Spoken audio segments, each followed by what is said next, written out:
Hey everyone, this is Louis7 and I am streaming the Lord of the Rings Online. Unfortunately getting started a couple of minutes late here, but I will be doing the Harvestmath Festival again and the War of Three Peaks raiding with my kin on Arkenstone with that. So, yeah, the Harvestmath Festival, I was kind of surprised. I tried that last time. I don't think that was yesterday, it was 2 days ago. But anyway, I just wanted to check it out basically in that stream and kind of surprisingly enjoyed it and very interested in some of the rewards. So I do plan to continue that a little bit, even though I'm not the biggest festival player. And I thought a good thing to kind of go with that would be the raiding with my kin. So we're doing both. Again, it's just like two very different activities, but that is what I'll be doing again. And I think as far as the raiding goes, I think we'll do the War of Three Peaks raid because I think it reset, the loot reset, at least that's what it looks like to me. I don't know the exact reset times with that. I thought it might have been Sunday, but yeah, we did that Tuesday and Thursday, I believe, so we can do it again today. It looks like Saturday, and then probably like the new 6-man. And I don't know what else we normally do. I went into Rimmer Champ for the first time last time. Actually, last stream was really long because of all the different raiding things along with the festival. And one thing, I don't know, there's probably no actual difference between these, but I've always had better luck with the apple tub on the left. I've gotten more medium apples. I still haven't gotten a large apple, but yeah, so I actually have a few apples I can barter for some festival tokens. And I also know today is Saturday, and I had been trying to stream a little bit earlier on Saturdays, but today I just unfortunately wasn't able to get to it until now. And it also happened to be, since my kin's doing stuff, I could have probably started this like half an hour or an hour earlier, but at this point it would have been better so I can join in on the kin events and do some of that stuff as well. Looks like there are a bunch of pies. I don't remember these. So I'm trying to remember kind of what I'm doing. I see, oh yeah, I turned off, I was making some screenshots and a couple GIF type videos, so I had to turn off some things. Let's see, the non-quest icons and the quest icons, that's why everything looks so weird. And everything's like so clean with the game.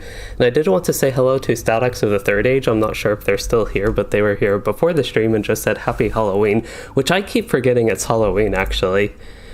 So yeah, I've gone on like a couple minutes now, and I guess I could talk about that a little bit. I don't really have anything spooky planned today, but it sounds like a night for ghost stories. That sounds a little thematic for Halloween, so why don't we start with that?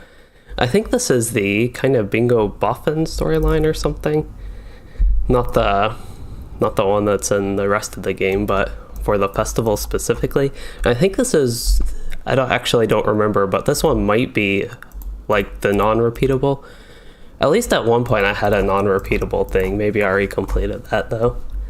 Maybe it was just like something you had to complete once for the festival to get in the Haunted Burrow. Choose one of the Boffins to tell a story. Who do we want to tell a story? One of the people standing. I feel like they'd have a better story. How about the one in the middle? If I can even target them. That's Priska.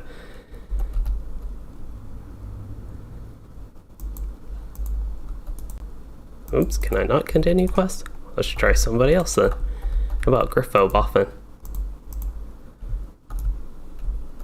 Oh, is it because, I think it's because she said she didn't have any spooky stories.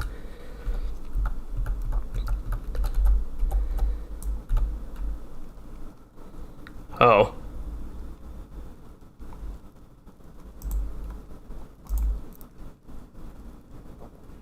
Oh, so he gave himself the shivers. I was like, he didn't tell his story. So, Esmeralda Boffin doesn't have a story. How about Dinodus? Doesn't seem like it. Marigold Boffin has one, it looks like.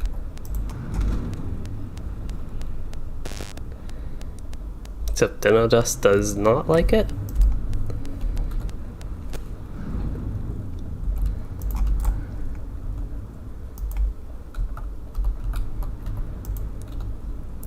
I wonder if the story is actually in the quest text.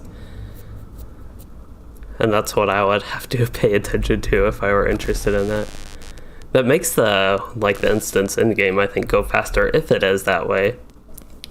Well, Dino just keeps saying that all the stories are rubbish.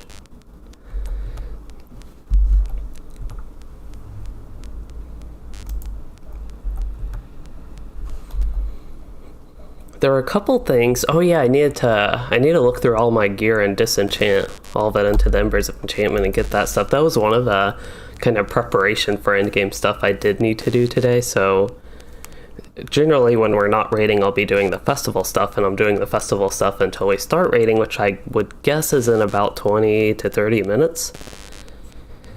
At least I think. I'm not 100% sure on that, but anyway, that's when I'll be doing the festival stuff. But one thing I do want to do is actually look at all my gear and break stuff into Embers of Enchantment, the stuff I don't need. Like these pants would be something I could break. But then I also want to spend my Embers of Enchantment. I think I should get enough to get like an essence box, and that is the best thing to barter for, it sounds like.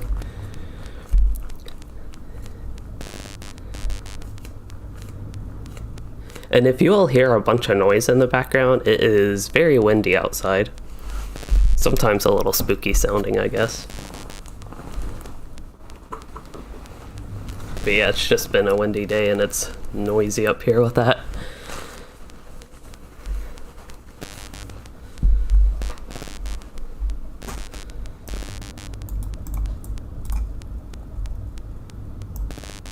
Need to remove her shoes.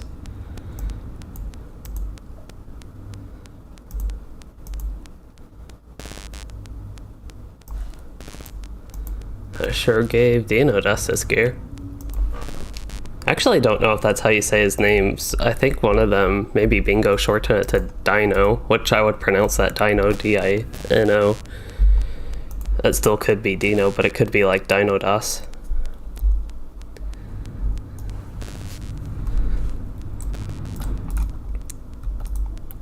We're like way in the green fields. So now I need to find Dino Das. He is to the northwest. Don't know what outfit I want to use. I don't really have quite a fall outfit on this character. This one's looks a little bit leafy, I guess. That's what the outfits look like, but they're more like fall leaf colors. So not really green. This one's yellow. It has a little bit of that color. I use this one in Lonelands on this character.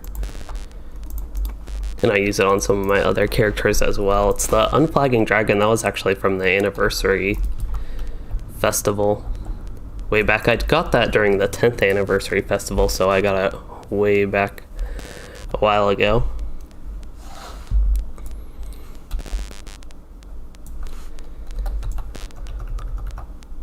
Ooh, there is a rare. I just wanted to see what the rare was. I think I saw old Broadpaw.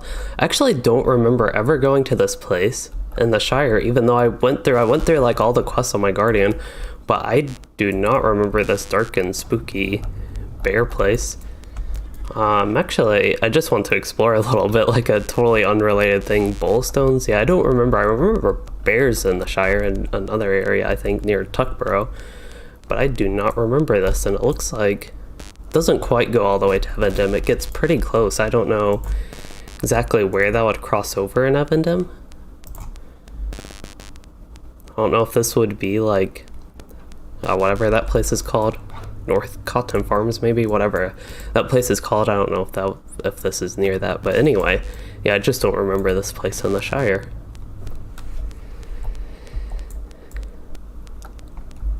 Such a contrast when I open the map. It's actually a little bit bright since it's so dark out and kind of blue.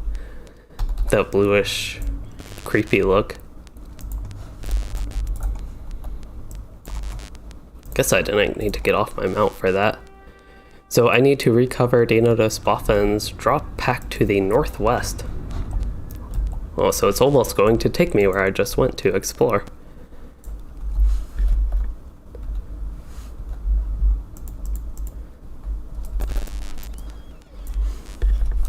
Unnatural blue fires. blaze in the darkened wood. I wonder if it will let me pick this up on mount. Nope. We have to actually talk to the spectral vision? That's something like I would expect to kill in another quest. This was just like in a zone. But this time we talk to him, and I guess we go back to him, it looks like, to the southeast a little bit. Ooh, Helagrod. I think I need to unlock that on this character. That means I need to do all wings to unlock Thorog, unlock that dragon wing.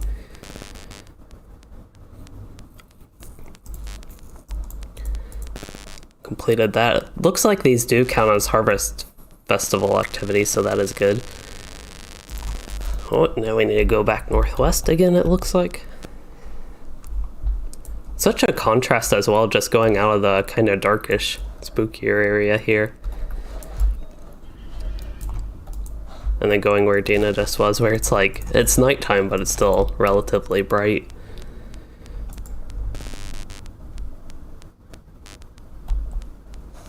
Okay, so I need to climb the hill. Oh, can you actually climb this hill? I'm guessing you have to go another way around, but I didn't know that was actually something you could get up to. So my quest is to complete this quest, the Autumnal Mystery. I thought it said unnatural because something else earlier said unnatural is unnatural blue fires. And with the small text, it takes a moment to read that.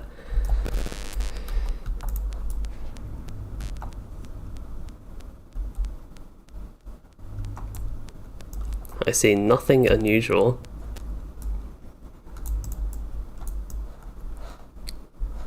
Still see no signs of it. I want to try to jump on that pillar, but first, this almost makes it look kind of Mirkwoody. That's what this area really reminds me of, Mirkwood. But I want to try to jump on this pillar. Wow, it actually let me. There's so many things in LOTRO that it doesn't let you jump on, or they're invisible walls or something. So I was surprised I could get on this. Anyway, we can go back down.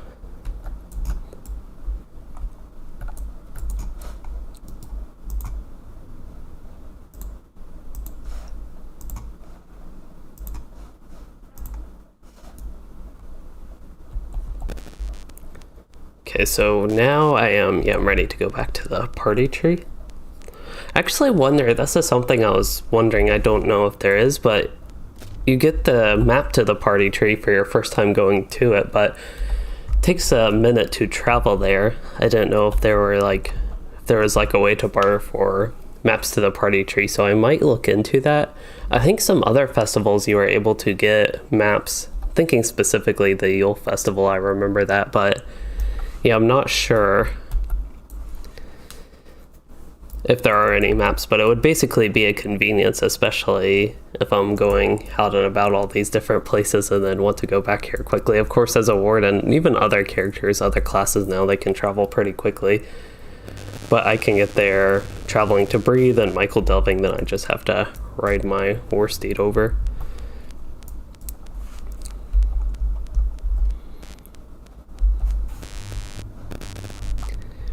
Jump. And I am getting a lot of lag. I think it's because my Chrome window open, because that's what it typically does.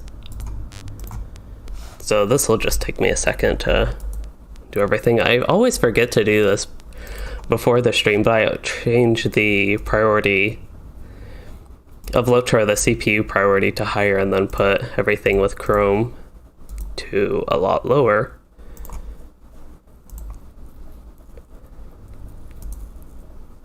One more thing.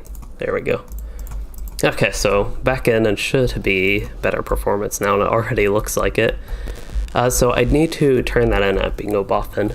I still have no idea what's going on with the festival, really. I feel like I've done some things. Whoa, that gave 24 Fall Festival tokens? Wow. That's like enough to barter for an armor piece. I was not ready for that. So that is something I can do once, it looks like. I actually still have to do the Curse of Eerie Acres. I wonder if that also awards 20. travel to Westmead. Oh, I've heard a lot about Westmead. I don't know what I've heard about it. And this one, it does look like it gives 24 Fall Festival tokens as well.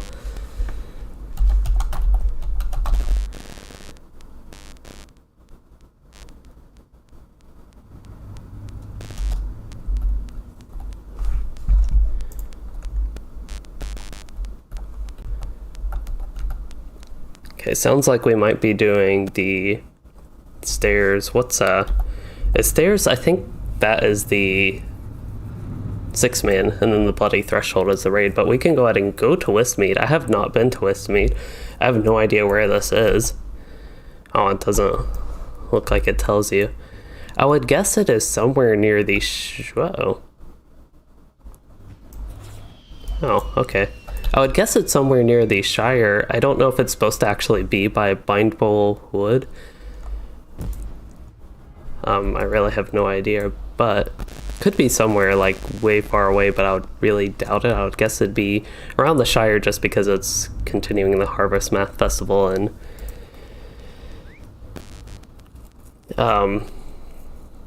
has all the hobbits.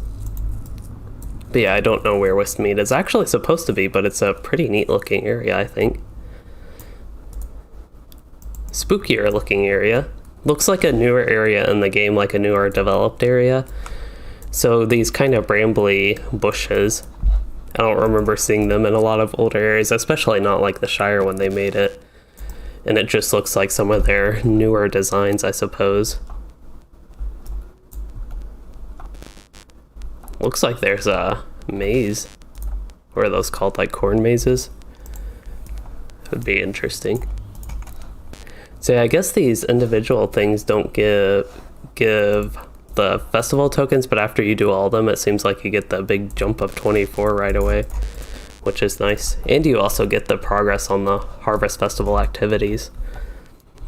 So that's what it looks like to me, and I just realized if anybody is chatting, I have missed it because my whole chat box went black actually. Not just like blink as if nobody was posting there, but it's just nothing at all. So that should be working now.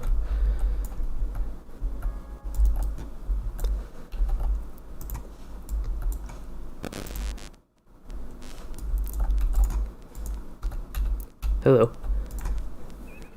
And I just joined my Ken's Discord, and I guess so everybody knows that is on like push to talk, and it plays through my headphones, so you all won't hear that, but I can hear them. And hello to Jozomi. I think I saw you are a recent subscriber somewhere, and he said you're trying to find an MMO to play properly, and he saw my video about War of Three Peaks, but you're asking if I think LOTRO is in general is worth a new player trying to get into an approach rating. So I think LOTRO is a good game to try to get into. It takes a very long time to get to rating though. There is a ton of content in LOTRO, and more of the focus of the game is leveling, while rating is definitely a big part of the game. It just takes a little bit to get to that. Because there is so much content. We're at like level 130 now, and you can level faster than you used to be, but unfortunately I wish I could say it's like super easy to get into rating. I know some other games that have a lot of content like this do level squishes where you can level real fast, but yeah, it just takes a little bit of time to get into rating, I think is the biggest thing. I think a lot of the raids are fun and a lot of like the end game activities are fun, but it just takes time to get into it.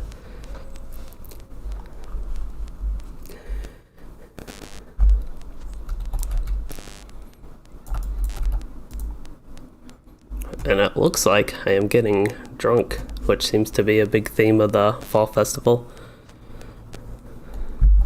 I usually don't do festivals like this much, so this is a weird experience for me. I wonder, I saw something glowing here, but it's really hard to see. There's a corpse of bat. Oh, that's an illusion? Yeah, all these things with the little quest icons look like they're illusions. I think this is an actual thing? I can't tell.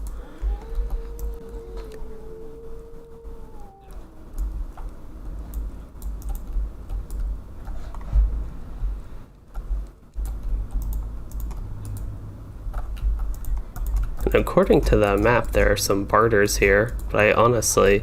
Oh, that's a costumer. I just can't really see them. So... Tojo... Zomi, I have no idea if I'm saying your name right, by the way. I'm bad at pronouncing things, especially names, but you said you don't mind a long leveling process as long as the game and content is really great.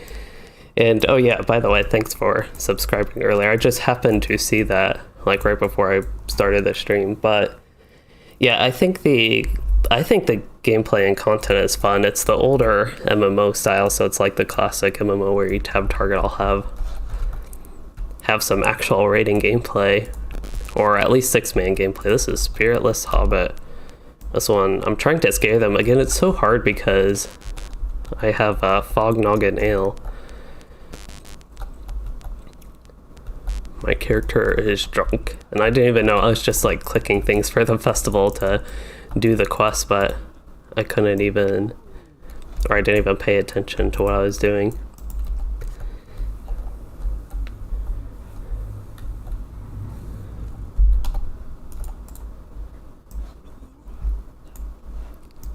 I think we're waiting for somebody to get summoned to discover the new instance is what is going on. I'm not sure. We might not have a healer. We might have, for like a support role, a lore master, which will be unusual. I'm guessing this is an illusion. I have no idea though. Can't target it. Oops, took a screenshot on accident. No, I can actually target this black cat. Oh, I need to find black cats. Okay, Spiritless Hobbit. Oh, I don't need to do anything with the Spiritless Hobbit. There's an illusion. Apparently this one, I think that's an arch nemesis border. Could be regular nemesis, but that's like the 12-man raid boss difficulty for a mob. And Tessa said try Guild Wars 2. And I'm not a big fan of Guild Wars 2, unfortunately. A lot of people, I think, like it, and Tojo Zomi, you said, used to play Guild Wars 2, and you're a great sword / hammer warrior. And you're playing EverQuest. I also haven't played EverQuest. I haven't played too many games in general. Ooh, that quest is finished. Hopefully when I travel and actually get out of here, my character will sober up some. And it does not quite look like it. I still have double vision. Oh, there we go. Now I cleared up. It just took a moment. So let me make sure. Yeah, I'm in the DPS spec and I think we're ready to go. So this will be interesting without... Oops. Need to clear this and do range resounding challenge. But yeah, it'll be interesting running without a like regular healer. The lore master has a couple. And I would guess they're playing yellow line, but I'm really not sure.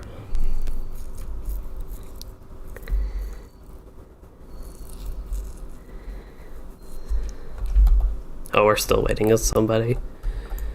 And we need to do usual pre-raid buffing. While we're doing that, I can go ahead and look at all of my gear a little bit and see what I can disenchant. If I can find my item for that.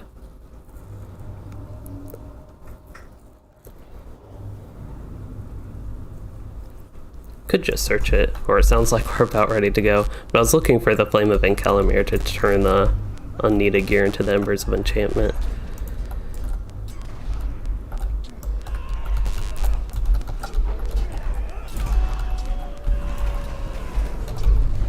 So I think we're running tier 1, which is pretty easy, which of course is going to be a lot safer without a healer.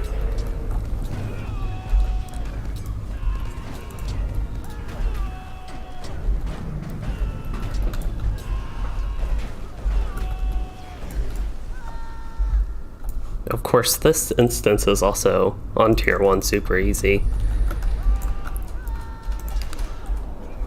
I think the time I ran it in beta, we ran without a tank.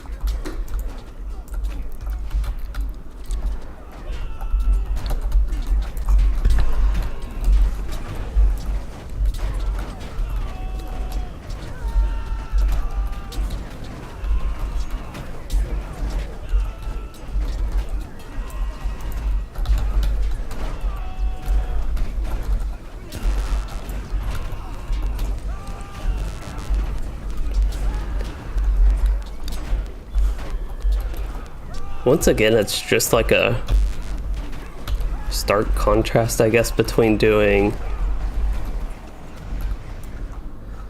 the festival and then jumping like straight into the group content.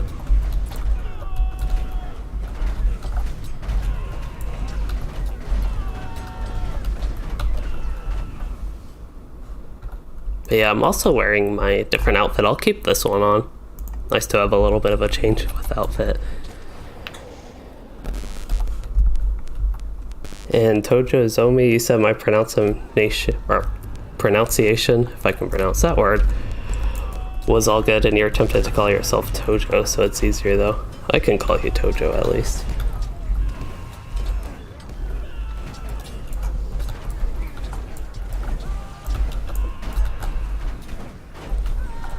I feel like I don't have too much to talk about with this instance, just because we've done it so many times. I'm almost in like autopilot mode with it. Because normally I like to talk about what I'm doing. I'm using all my normal damage stuff, not using it all great, basically for short fights.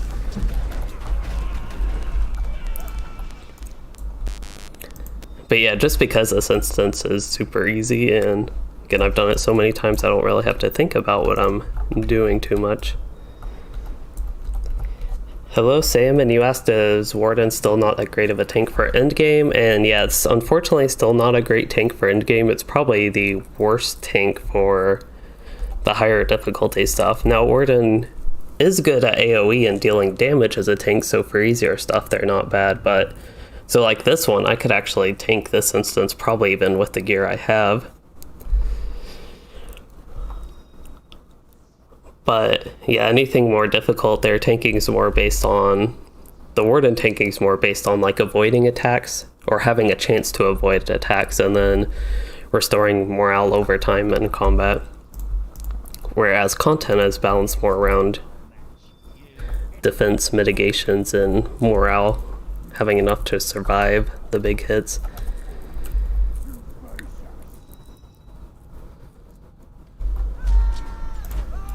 Alright, so I'm actually going to try to use somewhat of a rotation here.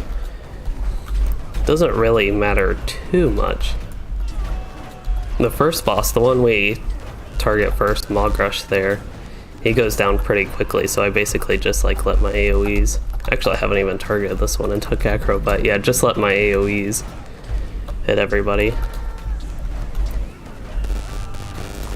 I'm going to use Never Surrender. I think it triggered as well. I could have used a potion instead, but save a potion. Use my cooldown. 10-minute cooldown, wow.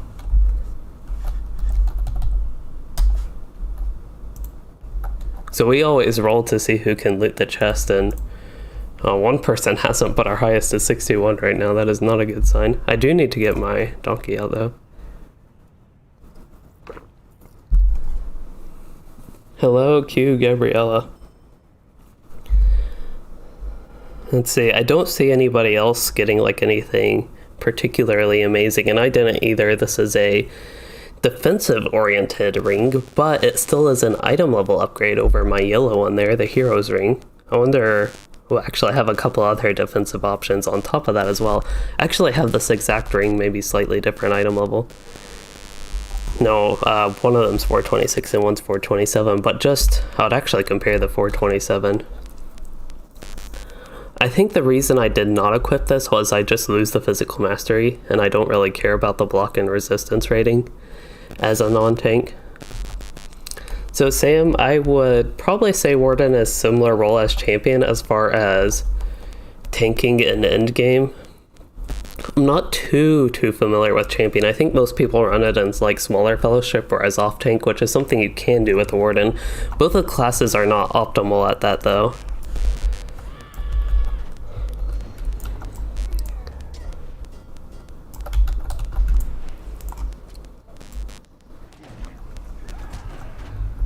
Probably shouldn't be hitting all these things yet.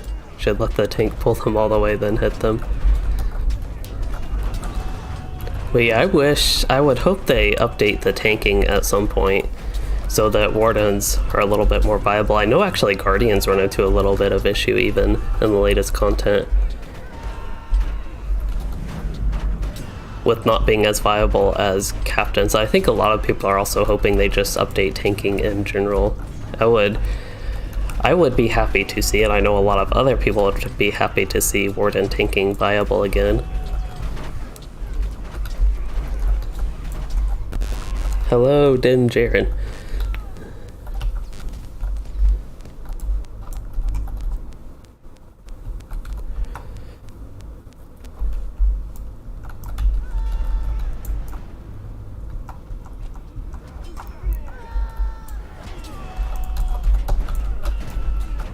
I feel like lately I almost exclusively play Warden. I try to play all my other characters and play just other classes. I like the variety, but just lately in LOTRO I've been more focused on single character. I think because I'm focusing on the end game that we have, like on Arkenstone right here, and also on Anora, maybe playing my Runekeeper, but haven't even done that too much lately. Oh, I'm also playing my Beorning. But yeah, usually I'm somebody who likes to play a bunch of different alts and keep up with them, but I think there are too many systems in endgame that make it not too friendly to play alts at endgame, but I think it's fine for a single character, and that's pretty much just what I stick with now.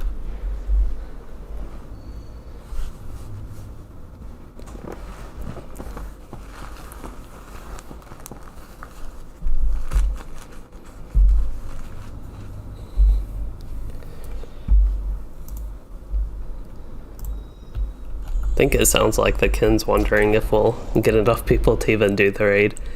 I kind of didn't even think about that. I don't know what they usually do on Saturday. I'm actually usually on way earlier than this on Saturdays again, but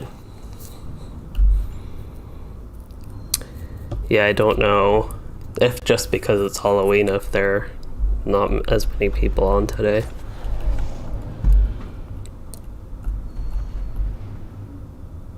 Oh, somebody's AFK, it sounds like.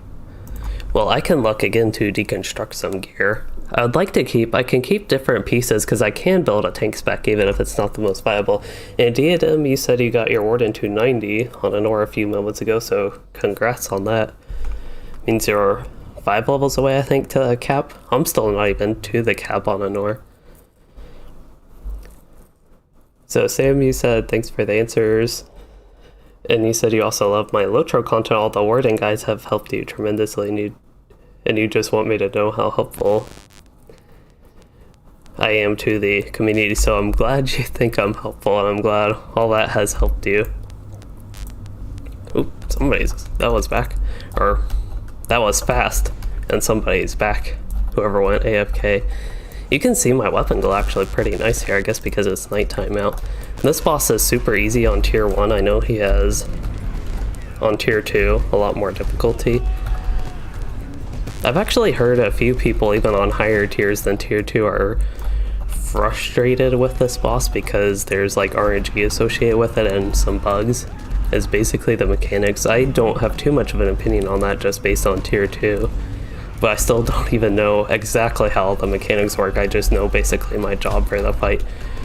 But yeah, that was super quick. We didn't have to worry about anything.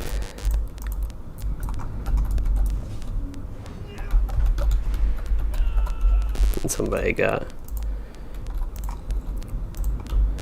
stuck in the ice.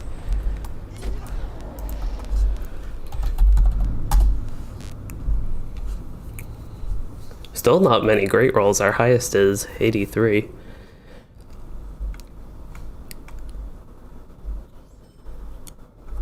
Got some gear, and it is it an upgrade? No, it's the same. For some reason I thought I read that as like higher numbers on the one on the left, but no, it's the same. Same item level, same piece.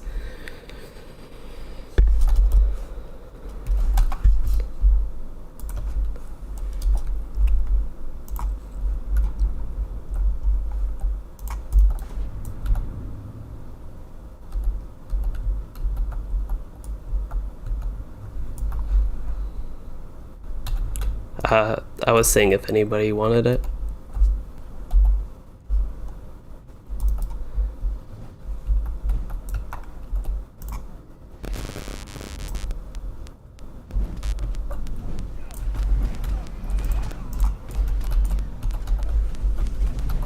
Oops, accidentally built up good. I was trying to do Desolation there. And Diadem, you asked if I use sword or spear. You use sword for the man 5% damage boost. So yeah, all the races. How did I get... I thought I used Desolation after Brink of Victory while I was reading the chat when I was using that. Oh, having lag here. That's one of the frustrating things with Warden. It's like, oh, I'm in range stance. Wow. The tank must be targeting somebody else because I couldn't have been doing that much damage while in range stance using that stuff. That's probably why everything was going slow, maybe not lag, maybe a little bit of lag. Completed Troll Slayer. That's mainly actually from doing this instance. But yeah, using a sword is technically slightly better. I usually use a spear though because it's not that much of a difference. It is 5%, but I think it works additive, so not multiplicative, so it's not like it's going to be 5% after you consider all the other boosts you have. At least that's the way I've heard it worked. I'm not 100% sure. I haven't actually tested that myself. It's just based on what other people report, which I don't have any reason to not believe them, but it's always possible that there's a mix-up there. I wonder, it sounds like it might be somebody's first time here. I haven't been paying attention too much to the Discord can chat, but especially while I'm talking over all of it. But yeah, it sounds like somebody might be new here.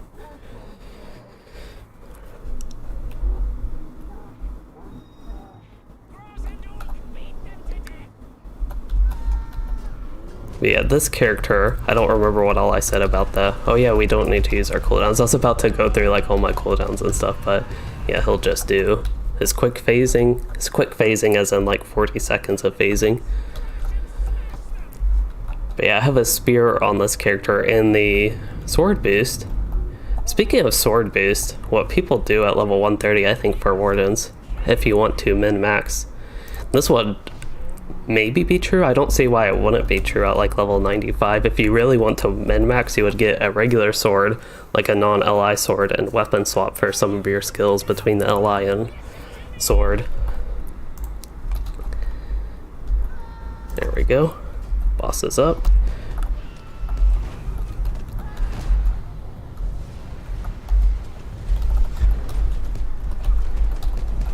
This time I did switch back to melee stance.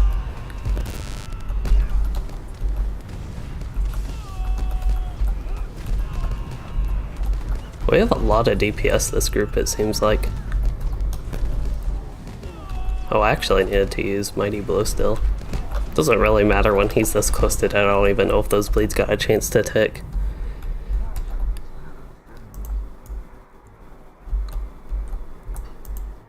Oh, the Lore Master was playing blue line. That was sickum.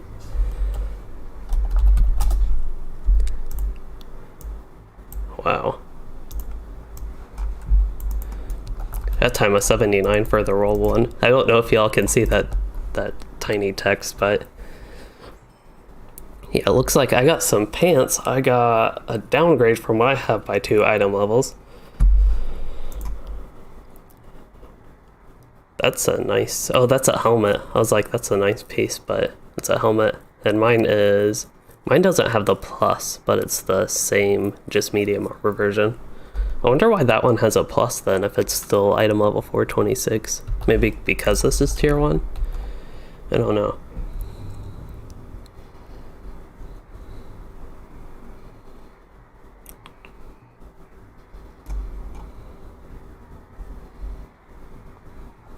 I think that's what I looted, Leggings of the Windgate.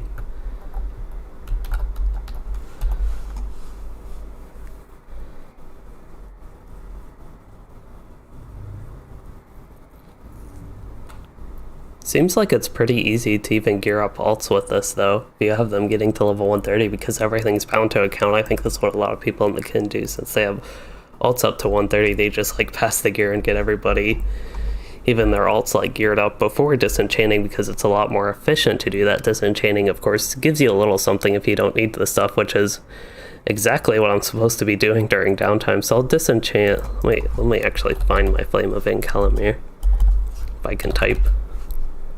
Okay, there's my Flame of Encalamir right here. I will disenchant the lower item level necklace to start since it's duplicate. Apparently that is locked. I cannot disenchant it when it's locked. Okay, so one done. The earring. Oh, this is an earring from... That's actually what I got from Rimmerchant. I don't think it's an upgrade over what I have. Both of what I have are more offensive statted. But I could save that for a tank if it's really needed.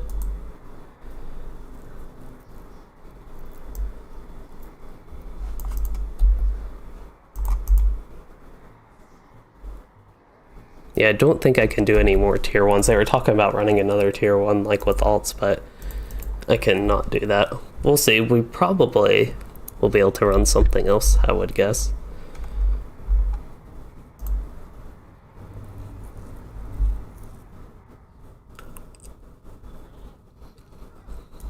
So, back to Festival for a minute. Oh, it actually makes me... I wonder if I'm just drunk because I'm in Westmead. Honestly, I have no idea. I was just like clicking things and suddenly got like totally drunk. Well, that wind is loud right now again. I don't know if y'all can hear it again. I have to actually target these guys with F10. So this is do not cheat. That's funny. I wonder how you cheat. Pick ripe gourds. Shoo pesky crows.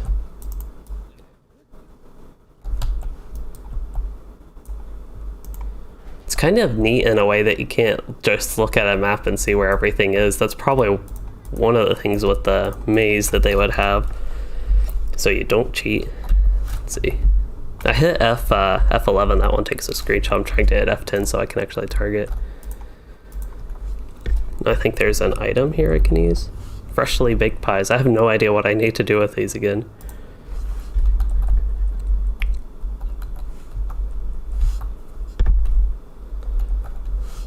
Corpse of bat. I don't know if I need these for anything. I keep targeting them. Doesn't look like it. Is that one of the things? Nope. Something would like knock me down if I ran into it. It looks like there are some more pies here.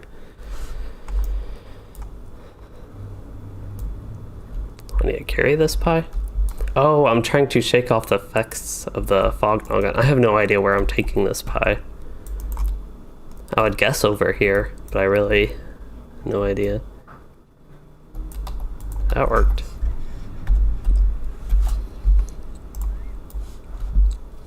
Okay, still trying to shake the effects off.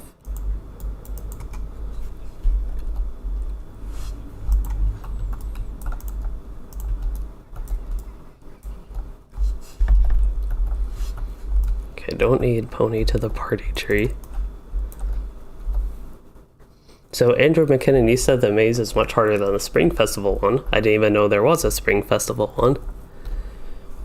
Actually, I might have known there was a Spring Festival one. I've just never done it. And then you said it changes each day, so cheating is when you use the gaps in the hedge walls. Alright. I will try to avoid that, and I think I do need this little black cat. I think I need 4 of those total. I just like carry them in my inventory, I think.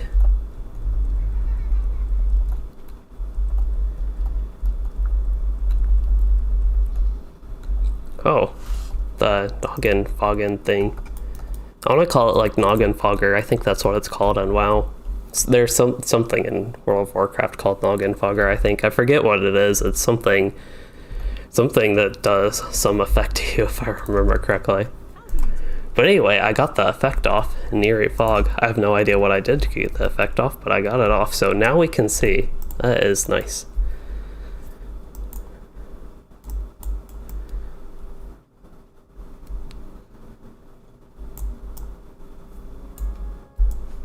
So what do I need to do? I still need to find 2 black cats. It looks like I had an icon down here. We are not doing tier 1. There's a goblin gourd. It is spooky. I think I need to collect pumpkins somewhere.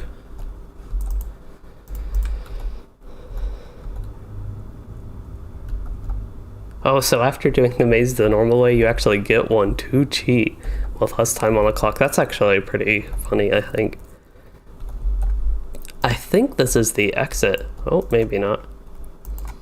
Travel the misty path, I guess. Whoa.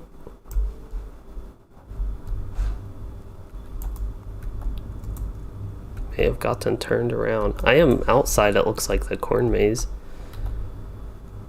Well, we'll get back to this. Once again, we're jumping into group content.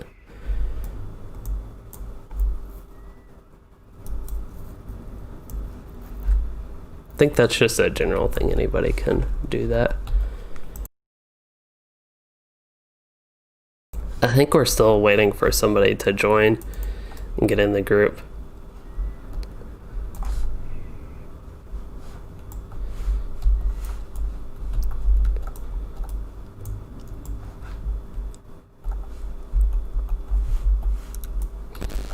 So while we're doing that, I'll actually deconstruct stuff again.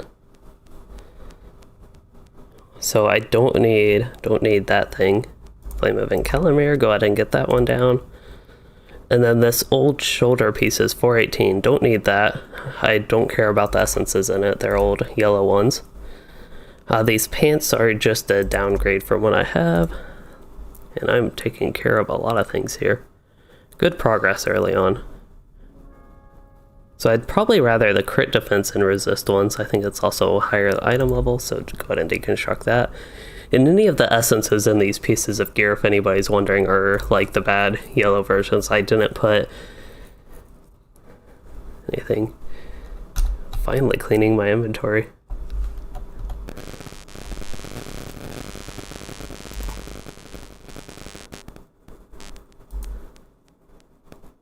Okay, so tactical. I think these two are the same as well. No, one's 429, so we'll break down the 428. If it's the exact same thing and just one item level difference, I'll do the old one. This one is a downgrade from what I have, so that's also another one going by.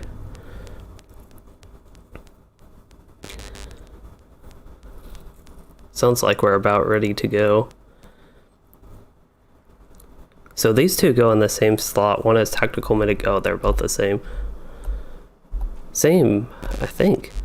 I have to look at those a little bit more. They're actually slightly different. I think the ones on the left are a little bit worse for it being tanky. What did I just use?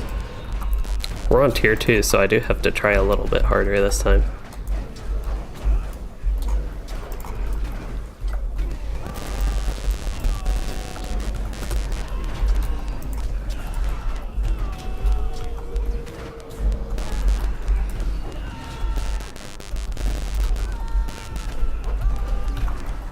Oh, I meant to put up something in potency to get that going. I think I will bleed the goblin that is ranged though, while they're ticking away with all the dots. Oh, I don't have my interrupt off cooldown. Somebody else might have, maybe the hunter, the ranged interrupt, or even the minstrel could have, I suppose. So you said, Andrew, you said it sounds like I have something adding a buzzing to my audio? I'm going to... Ooh, I hear that. I turned that. I don't know if you'll hear an echo right now, but I will try to fix that 1 minute.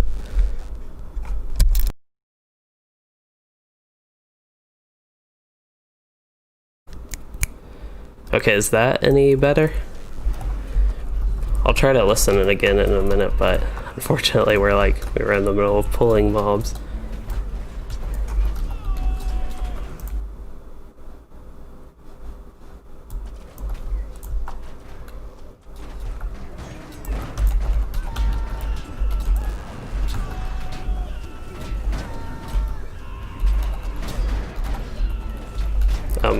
I went quiet because I'm listening.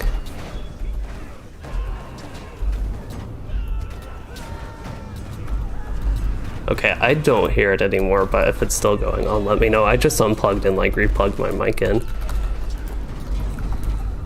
And I don't know what skills I'm using. At least I use my fist AoEs. That's the important thing. I'm going to hit the archer with range resounding challenge. That's a little bit far for me to walk right now. I feel like being a lazy Louis then.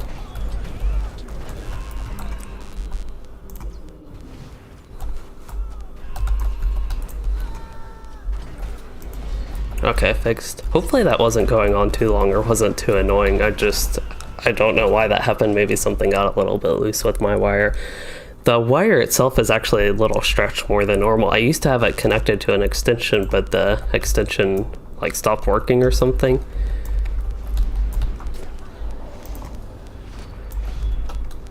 Because my mic wire is like really short. And my desktop, I suppose, is a little bit far away from where my mic is and from my keyboard and mouse and all that.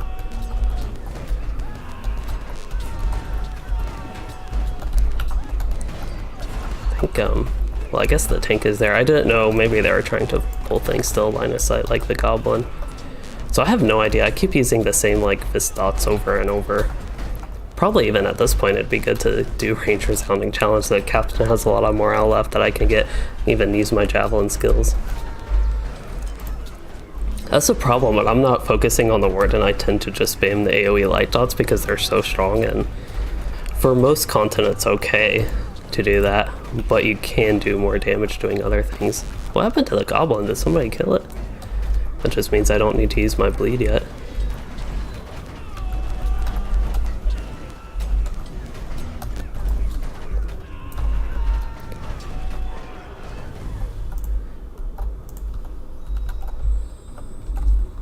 I need to.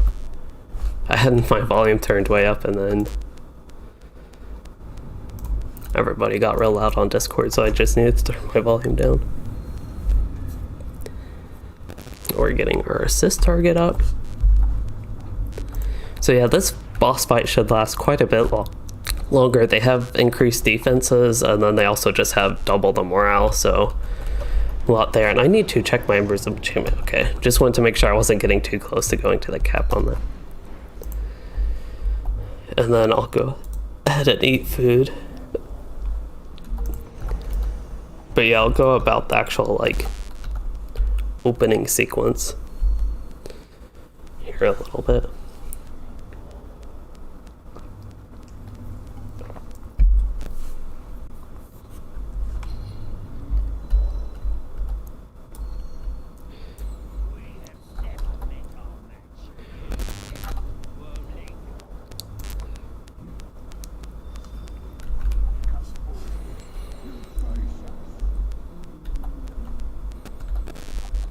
It's always funny that bosses have to do like their speeches before the fight or whatever.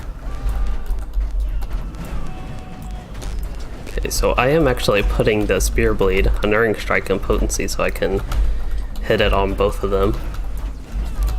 And then I'll go about my regular AoEs. But this time, because the first boss, the one on the left, will actually live long enough, I can actually get the effect out of that and just help a little bit speed up. Produce more overall damage, I suppose, speed up the fight a little bit. I think that means I've hit this guy with pretty much everything I can.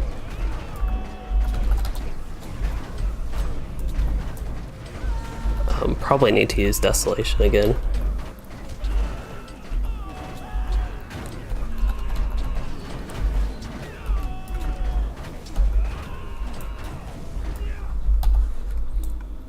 One thing I forgot about is somebody was asking what DPS I pulled. I'm actually curious how much DPS I do. Wow, they had three numbers very similar, and then I got a little bit higher. I thought that could have won, but then we got a 98 followed by a 2. But we'll see. Got a tier 6 essence box for somebody, and I got an upgrade. I think this one actually doesn't have good essences in it. It has the little yellow essences, so I can get something better in this. The Flickering Moonlit, I'm pretty sure. Yeah, that's the yellow, so that's actually like the perfect type of thing I could get. Even though I do need like a helmet, that's the big thing I need, but this is still, it's an item level upgrade, but also an item level upgrade of something that has the bad essences in it. So once I get good essences, I can equip that. I think I can get at least one essence for Members of Enchantment. I don't think I can deconstruct enough stuff to get 2. I also put, I put a lot of Starlit Crystals on the auction house, but it does not look like they sold. That was just like a random thing that reminded me of.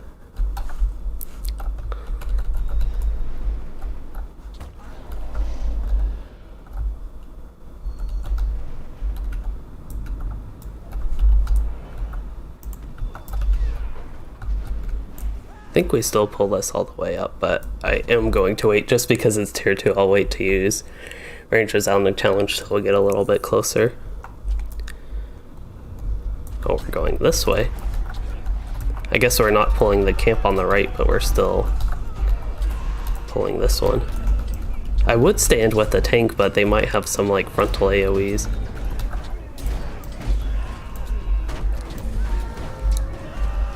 I'm here in the corner, but I'm actually hitting everything. I'm surprised it actually lets you this far into the corner. I think I mentioned earlier, there are just like a lot of invisible wall type things in LOTRO. Wow, a lot of lag. Unfortunately, I cannot remove that poison. It probably does a lot of damage. Remove the armor debuff. Okay, I was more worried about the poison there. Now I can actually think about what I'm using.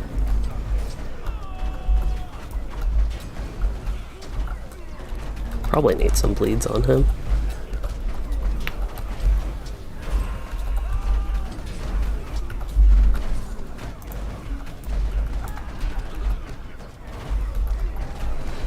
Goblin Trasher.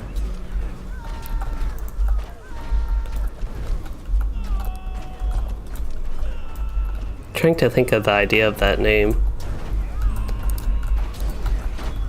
Like he's killing us and taking us out as trash, or once the orcs defeat us, if they defeat us, but once the orcs defeat us, if he's the one that like cleans it up. I'm not sure orcs clean up anything though, you just see these bones piled throughout, so it's probably more they're trying to turn us into trash that never gets picked up rather than actually cleaning us up.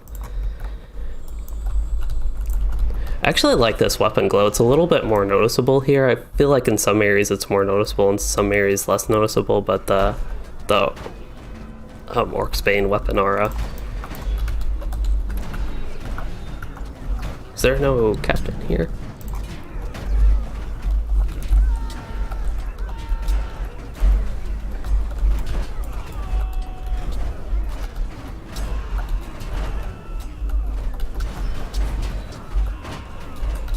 Oh, so I found out why my morale was going low last fight.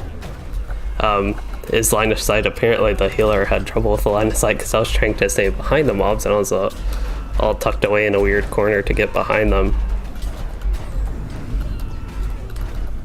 Oh. Might not be some like buzzing static, but I really don't know. That wind is super loud.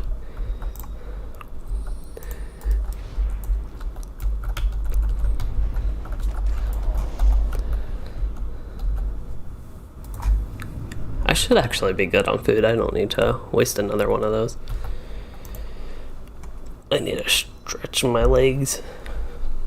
The only problem with streaming is normally, like if I were just playing this long, really when I play this long I stream basically now. I don't know if I ever play this long and I'm not streaming, but usually I just like get up and stretch my legs more frequently.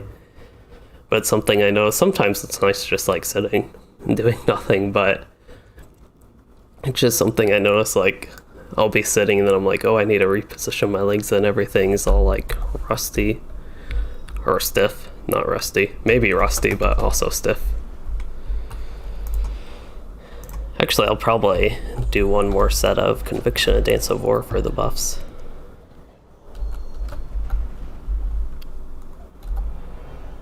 Oh, my Moomac out.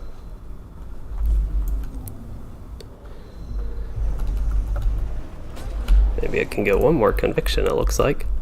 I think this guy, his speech is a little bit shorter, so we'll be able to hit him more quickly, I think.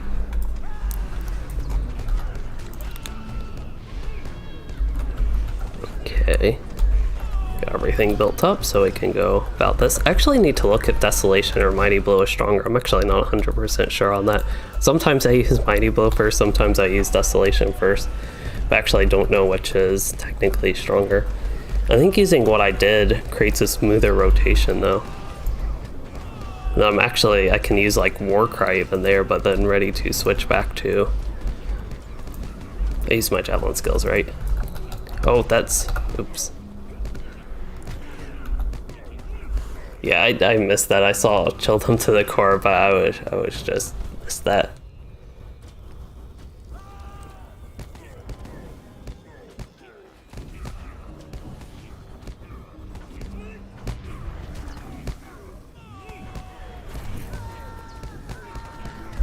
Somebody got me a battle res. That was unexpected. I almost feel like I don't deserve it for missing that. I was just like, ooh. I should have stayed in range stance so I could use a Ranger's Hunting Challenge. I'll actually probably swap. I'll swap back in a minute once my Gambit Mastery is reset a little bit.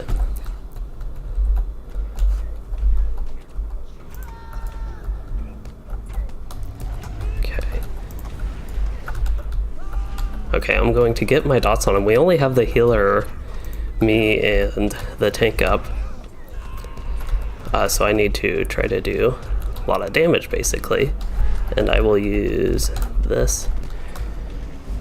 So I'll try to pay attention. He says chill them to the core when he does that thing, the frontal AoE that one-shot me earlier. So that's just something I should have avoided.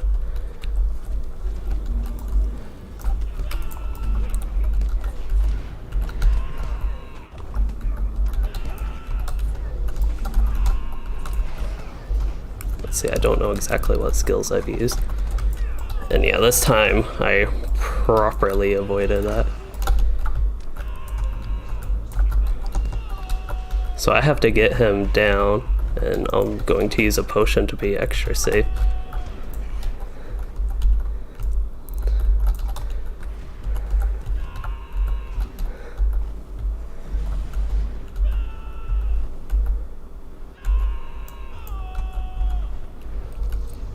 It takes me so long to defeat this ice block though, but yeah, that was pretty crazy. I didn't even realize the healer was frozen the whole time, so I was basically alone there.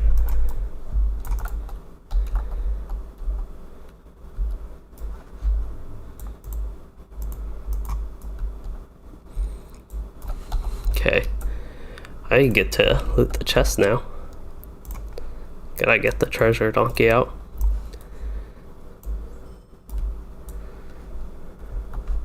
I got evasive vein braces, so not the most exciting thing for me.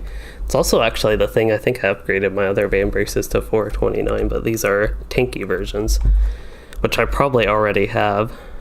Looks like the one on the left is one I already had, and then I upgraded to the 428, I think.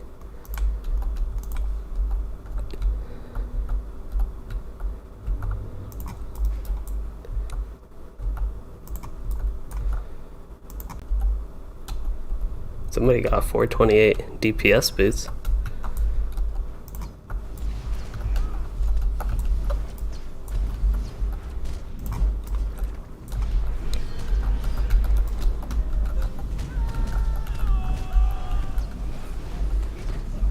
Oops.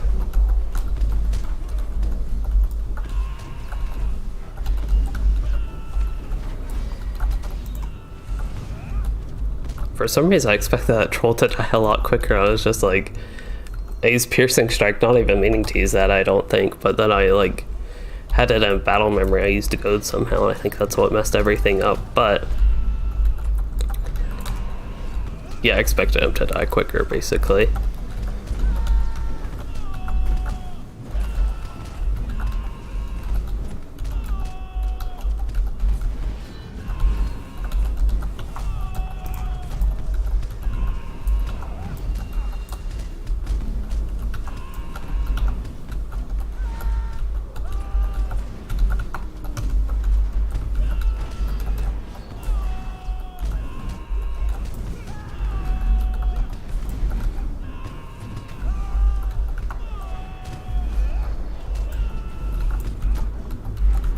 I think these trolls, I feel like they're one of the more noticeable differences maybe between tier 1 and tier 2. Just because they're already a little bit slow feeling on tier 1, just because they're big trolls with a lot of morale, but I think it's just one of the more noticeable increases of the trash mobs, at least, between tier 1 and tier 2. The bosses, especially the second boss gets way tougher on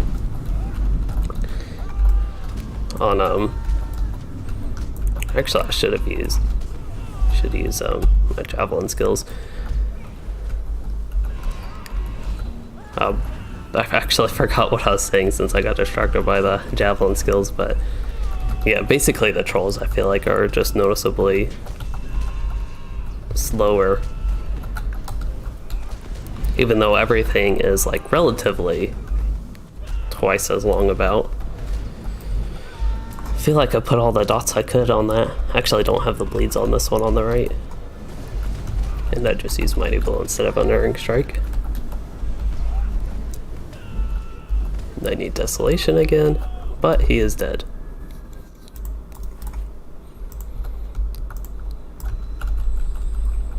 And then it looks like I'll need to refresh my food, and we all need our buffs refreshed. I'll actually use one of my old foods.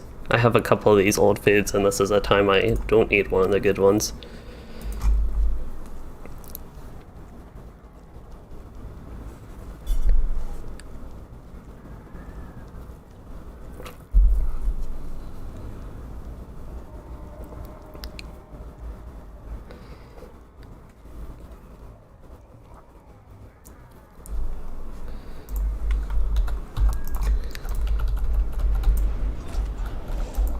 Yeah, this boss I still don't really notice anything between tier 2 and tier 1 besides the jump in morale.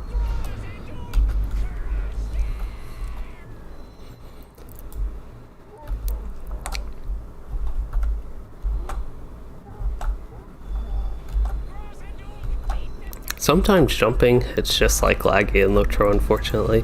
I felt like it was extra laggy there when I was jumping right there, but yeah, sometimes it's like perfectly smooth and nice. It makes it actually satisfying when it works, but just I guess when there's a lot going on and you have already like slightly low FPS, I think I'm like 10 or so below normal, which means I'm at like 50 FPS. It looked like 50, 55, 54. Sometimes jumping down to 50. But yeah, I think that makes the jumping just extra glitchy looking maybe. But anyway, I should be actually getting ready for when we just have to fight the troll. Two-headed troll. I almost feel like I should call him like trolls plural. I really don't know.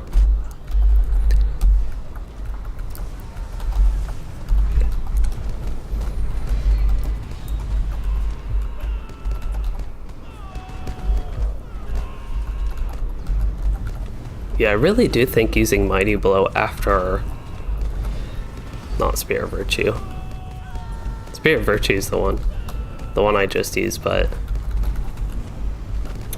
Unerring Strike, if I don't even know where that sentence started, but if I use the second bleed after the strongest bleed, basically it's a little smoother rotation, it seems like.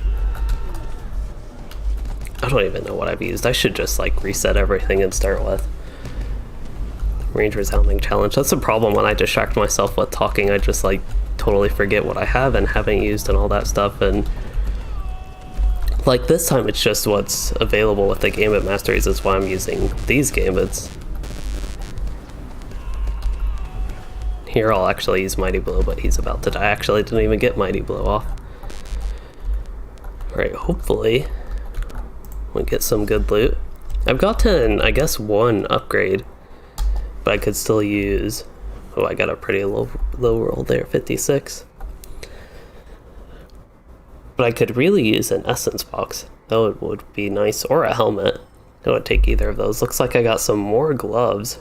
Wow, item level 428. I think I looted a 429 of those earlier. So yeah, I just looted the 428. I have 427 or something equipped. Or I have 427 in my inventory, and I have 427 equipped, so I have these three, plus this one.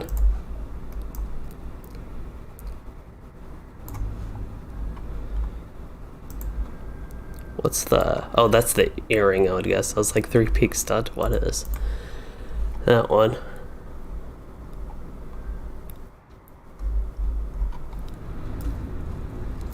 But yeah, that's these three I have in my inventory, and then the 427 one I have.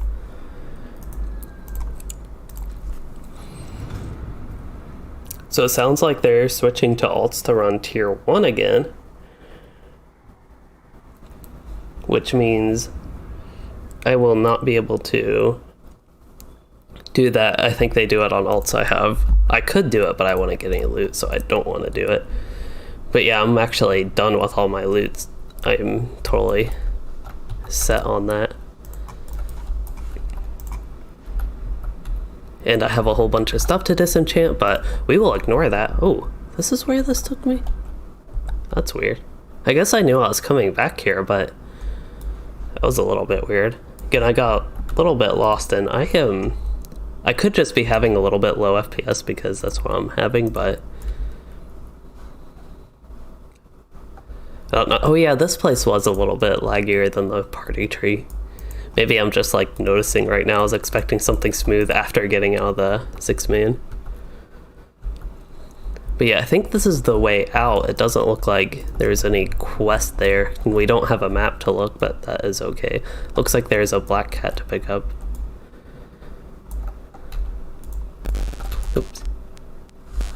Oops. What? Looks like they're adding people into the group, so I want to make sure I'm not supposed to be doing this. Was this tier 1 again? Or... okay, I don't have a chest with that if somebody else wants the spot.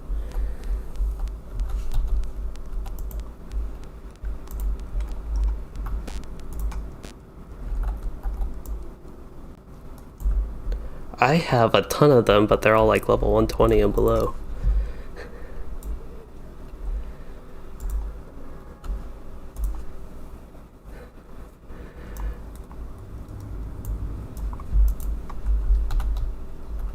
But yeah, they were asking if I had alts that could go, and they're all level 120 or below and not quite fully built up.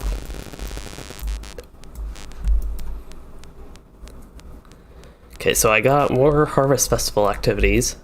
It is once again weird. I felt more weird jumping into the group content from the festival, but now I feel weird jumping from the group content to the festival. What did I say the first time? I feel like I messed up the first sentence, but jumping from the festival to group content felt weird first, but now it actually feels weird going back to this. Looks like, yeah, this is, I thought this was the person I talked to earlier where I went like, talk to Bingo. Oh, maybe not.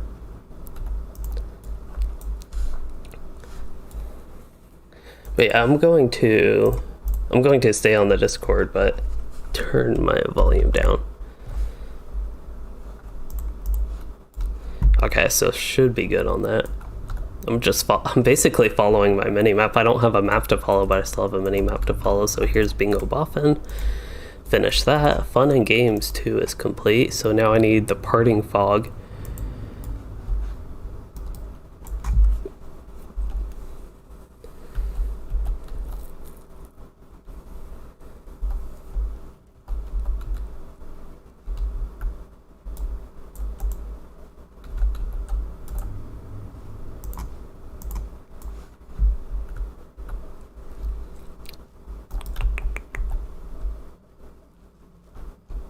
I thought I saw something on my mini-map over here. I actually don't know what quest I just picked up. Find the location where Walaric Goldworthy moved some of the original fences and other debris found in Westmead.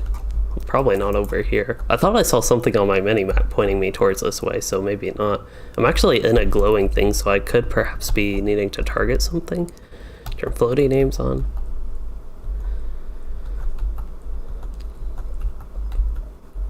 Pony to the party tree, that's the only thing I'm targeting, of course.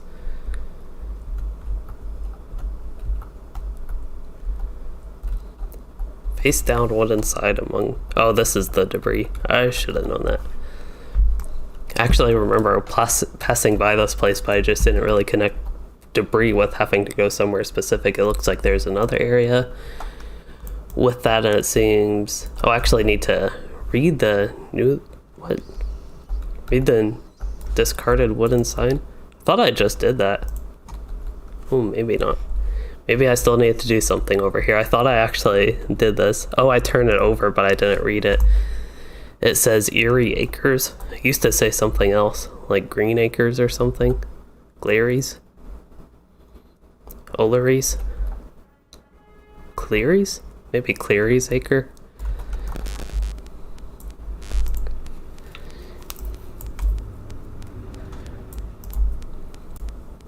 I think I've seen people talking about that sign and wondering like how it translates into other languages.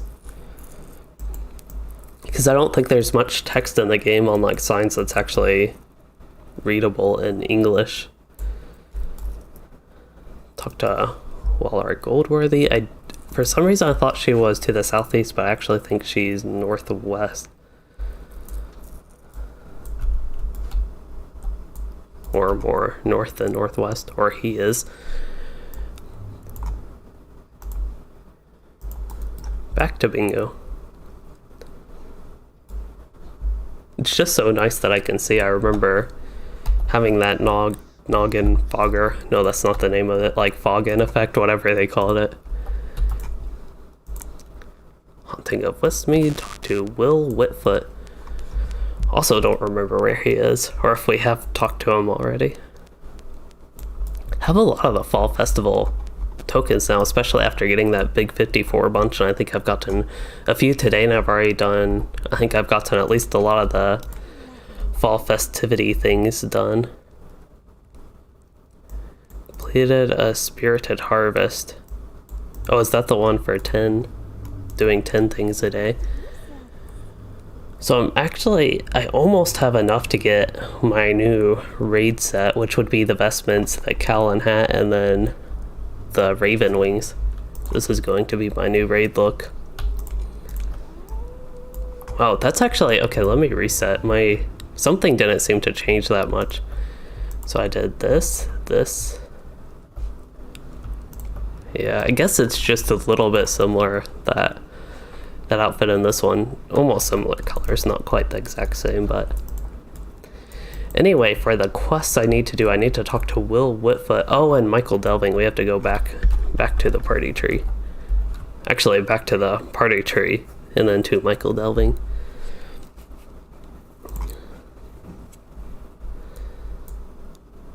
Oh, these things I can actually oh, I think I could click them before, but they didn't do anything. I think they were for the anniversary or something. I have a white thing on my tracker, a Bountiful Harvest. Oh, that's just complete a Spirited Harvest, which is the daily, I think, 3 times. Can probably bob for an apple, though. I think we've been doing the stream for over an hour, and that was like the first thing I did. Again, I always go with the left one because I used to do the right one a lot, but I just get a lot more medium apples from the left one.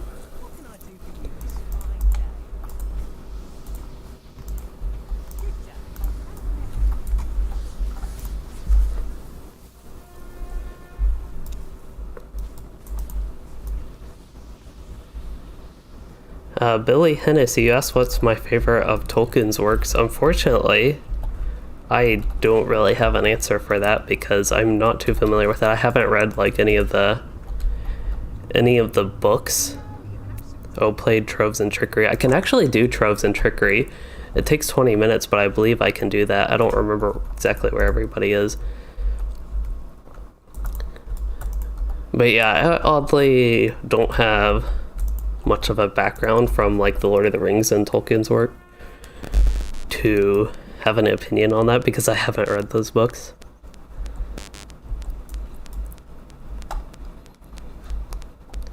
As far as my general interest, I've just heard a lot about the Silmarillion, I think that's the name of it, and see more things maybe connected to it.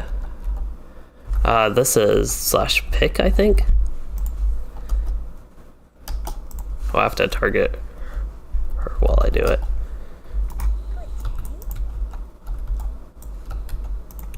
And then there are 3 more. I don't remember exactly where they are again for this, but I have the general idea. I'm actually surprised I found that one correctly up there. But yeah, with the Silmarillion, it's just because I see a lot of different things connected to it, but not really. I still don't really know too much about it. I think the Shelob is in that or something, which is the boss of the Rimmerchant raid, which I have not done. I've done the first boss in that raid, but at least something somewhat relevant to the game with that. Not this dock, but that dock.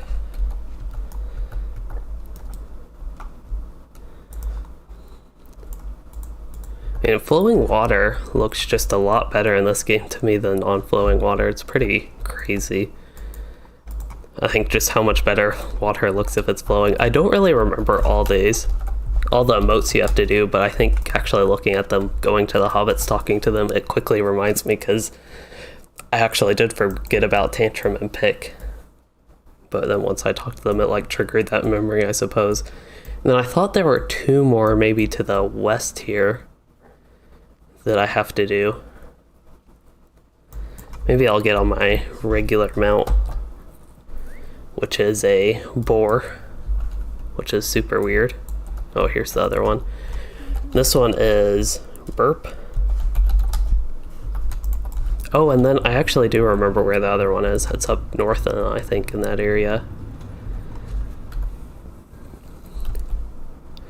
But yeah, we'll just have to do a little bit of backtracking to get to Michael Delving. I actually wonder if I can get a word in muster in Michael Delving. I should know that.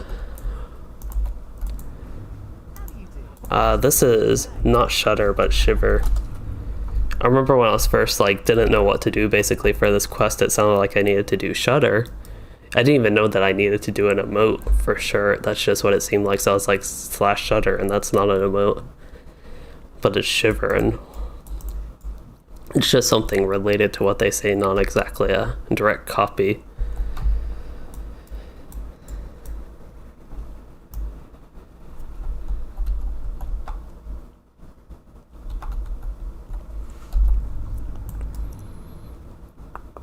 Need to reforge my allies, which I used to have my town services. I wonder if it's been so long. I had that earlier today. It looks like it's been so long that expired. So I'll need to. I think there's actually somebody in Michael Delving I can get that from.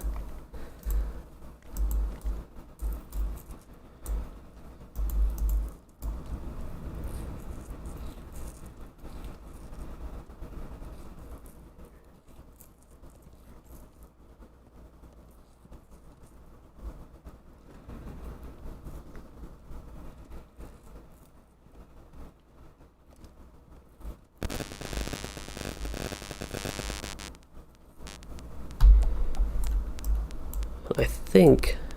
Oh no, that's Bounders? Actually, what is this? Oh, that's the Housing of Eriador, and then the Town Services is this one, okay. Michael Delving's actually not a bad place, especially if we're running through with a war steed compared to Bree. Bree's not, like, horrible to navigate on a war steed, but I think this place is slightly easier. And I need to go east, it looks like. I need to talk to Egbert Took, which I really don't remember, but... Oh, this is actually... Egbert Took, he's back at the hill. This is for... whatever quest I'm doing. Now, Brombard Foxtail to the west.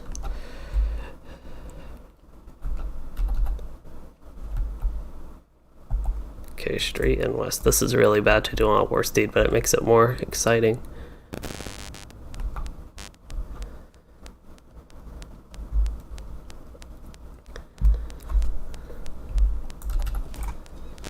Ooh, this reputation vendor, he might actually be the clue to if I can get a muster. Nope. I think you have to make them rep and to get in there. Maybe the muster is in there. I really have no idea, but that is a possibility. And actually, I could go to a skirmish camp and get, I think, barter for enough Matham Society reputation things. I could even buy it for gold if people are selling it on the auction house, but... Yeah, there's also a barter person here. That is in league. Okay, in league. Don't need that. And we go back to Postmaster Proudfoot. Is that the person we even talked to earlier? I don't think it is. I think we talked to somebody else. Will Whitfoot. He will help me research the mystery of Cleary's Acres. Ooh, it is called Cleary's Acres. That's what it looked like the sign said before it said Erie Acres.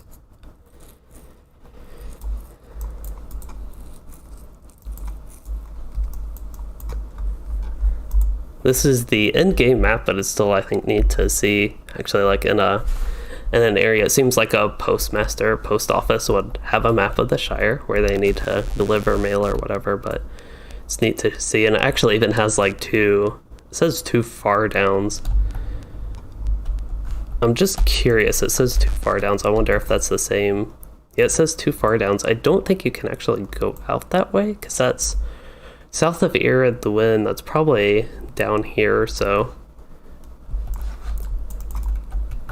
I would really be interested if they ever decided to expand Eriador. I just think it'd be something really interesting. Okay, pick up the Forgotten Letter. Looks like I need to study the letters for some clue.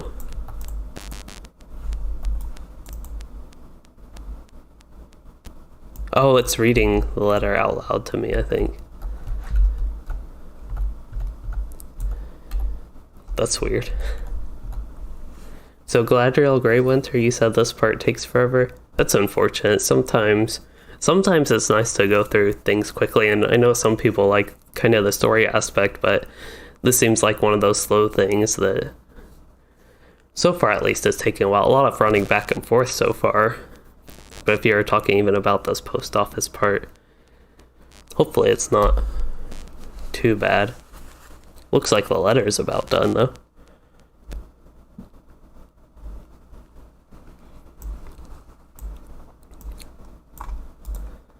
Oh, there's another map. A Numenos, maybe? It's like flipped.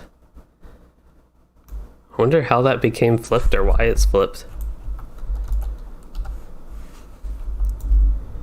The actual map itself, let's see. You go in the actual Numenos. I think actual Numenos is flipped as well. That's why I think the whole like screenshot, whatever type thing of the map is flipped. Yeah, I think it hooks around the other way. I wonder why they have a map of a Numenos though. It's like a very random thing why it's flipped. This is a map of Bree, the city. That one's not flipped. Need to examine more letters. Alright, well that letter is getting read.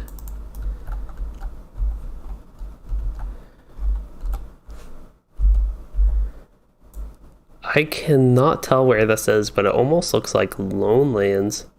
Some sort of... could be a Region as well. That bridge...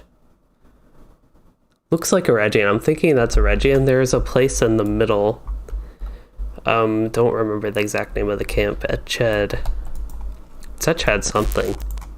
For some reason, if I go to the top floor, I can actually zoom out with a right click. But I think that little painting was of... where's Region? Etched Region. Actually, I think it's this area right here. I'm pretty sure there's a ruins type building that looks like that overrun by bandits, and there's also that bridge, I think. Anyway, I think we got through another letter, so now we get to do another letter. Oh, so the map with the Numenos is an Easter egg. It's just a fun thing. It's an Easter egg, and it's a fun thing. You can talk to him about that. Oh, I actually talked to him, but I didn't even read what he said. He actually does talk about the map right here, because he's looking at it. He asks, has the inscription on this map always been backwards? How peculiar that he hasn't noticed before. He should come down here more often and tidy up the place. It just seems like so much work. Yeah, this place does look like it could use some tidying up. There's one of those old, like, task boards. Neat to see that. Oh, there's another painting. I actually didn't even catch this one. Looks like it's potatoes they're picking.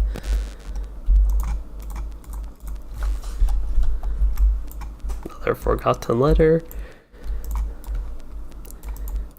At least there's interesting stuff to explore while we should be reading the letters. One more painting. Let's see. This one is Rovanian. So this is actually Rovanian and LOTRO before they added a lot of this stuff, it looks like. Actually, I wonder if I can get close enough going here. There we go, now we got a better view. Yeah, this still doesn't have, like, Vales of Anduin. It has Erebor, but it doesn't have, like, Vales of Anduin. It doesn't even have... I thought there was more over here, but maybe not. I'd have to open up the Ravania map again to see what it looks like. Might not have the Iron Hills. Maybe that's like right here. That could also say Dale Lands. But yeah, Vales of Anduin, Wells of Lingflood, Gundabad doesn't have any of that stuff written on it. And Gladriel, you said they should let us just read ourselves, and I agree with that. That way people who want to read it can read it, and then people who don't want to read it, they can just speed through it and not care about it. Usually, I'm the one that doesn't care about it. So for me, I just like try to look at other stuff and distract myself like I am here. All these boxes.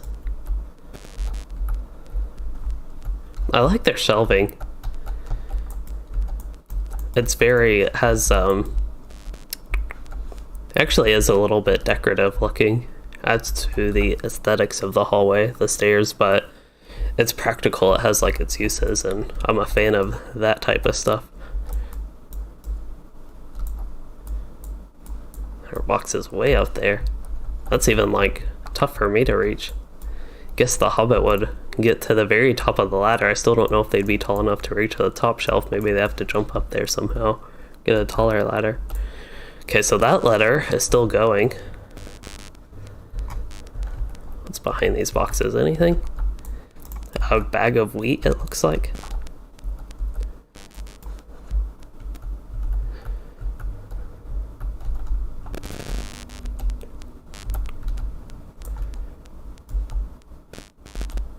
Parchment, scrolls, book. I cannot read the book.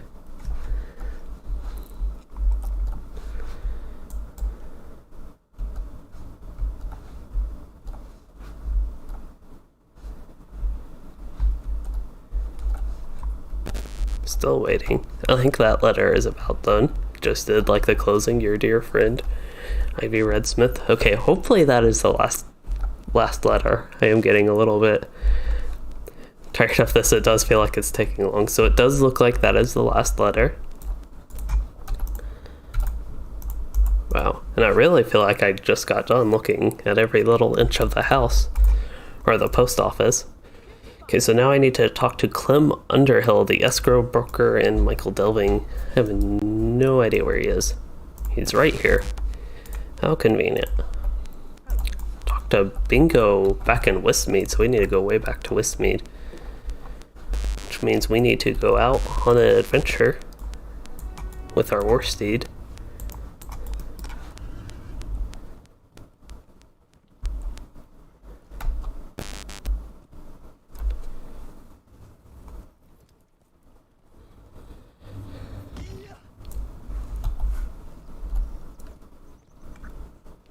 And I broke my legs, but I think that was a short 6-second one. I have so many gloves I need to deconstruct. The 429 ones, those are ones I need to equip, and then I think I can deconstruct the others. All 3 of these I can deconstruct, I think. Oops, except that. Actually, I need to compare all the gloves. All the tanky gloves, I mean.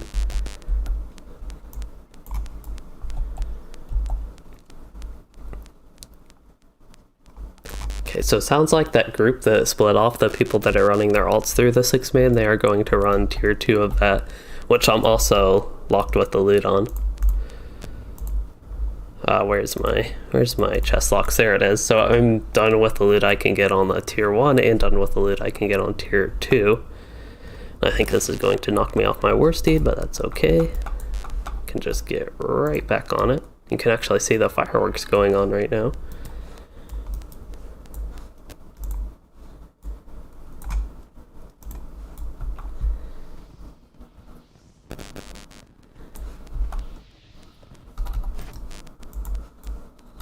And I'm running into stuff.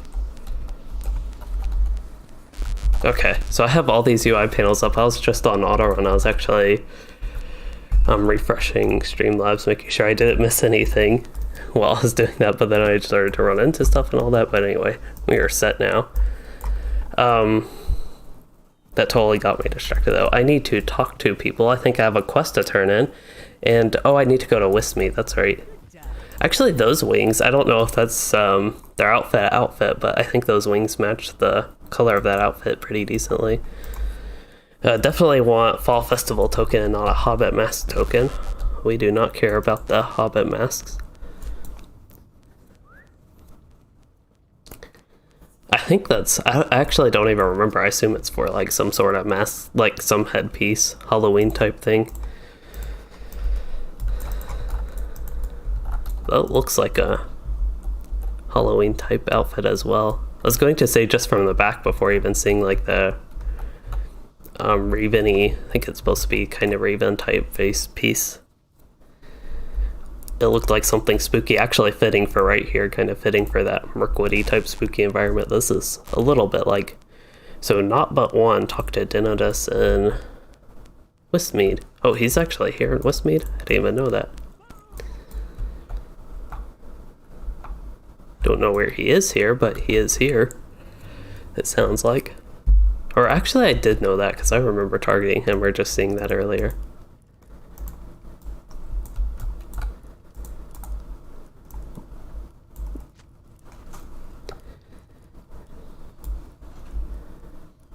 Oh, Brave the Misty Path on the west side. Yeah, I think this is where I tried to go earlier and it took me like somewhere all weird. And it seems like, I guess if I'm carrying the torch, it'll actually let me get to follow him.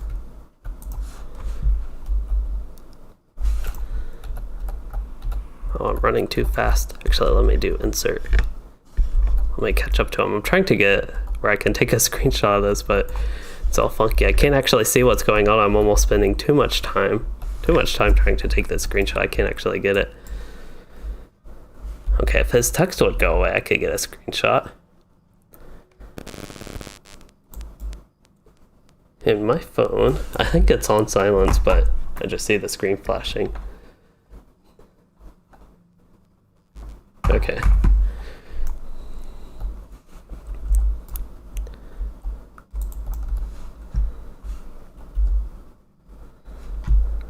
There we go, got our screenshot. So I need to check the front. Probably don't need this on. Check behind. I feel like this is a Scooby-Doo type thing.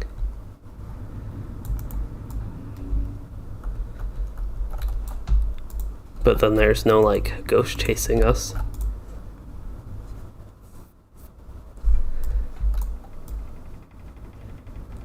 I guess I can keep carrying the torch. Usually I think you have to drop things like this. But it's actually pretty nice that I can keep it on. That is locked. Fortunately, I do not hear that. You all might be able to hear it. I just can't actually hear the game audio since I have my headphones on.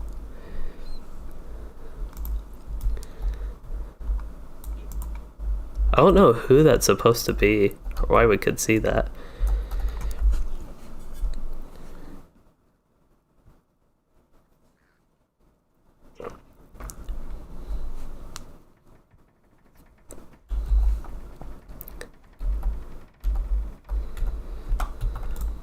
Oh, we can go in the door now.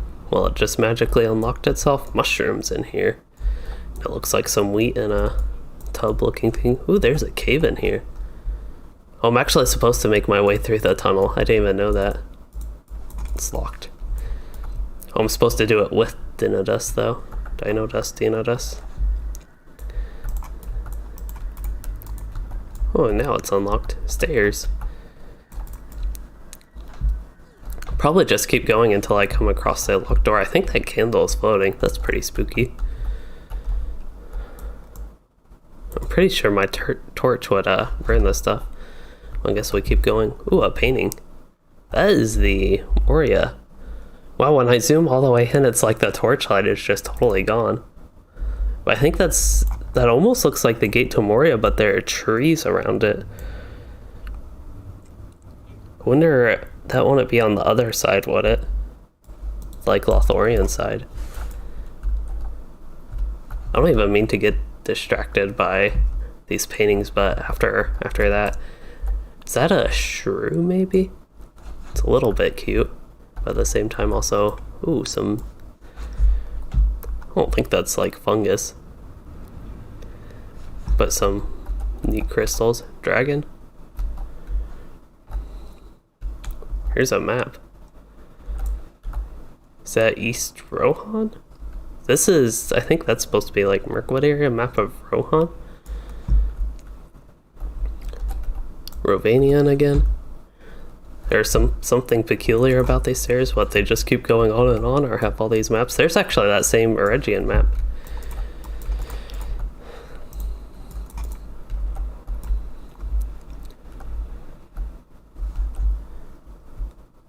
Oh, this is spooky.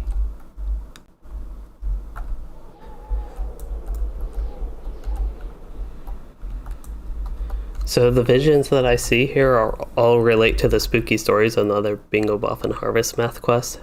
Okay, I didn't actually pay attention. If you're talking about the stories that his like nieces and uncles or whatever, or cousins, I don't remember exactly what they were, but if you're talking about the stories they told, I didn't pay too much attention to that, unfortunately. Oh, there's somebody dead looking here.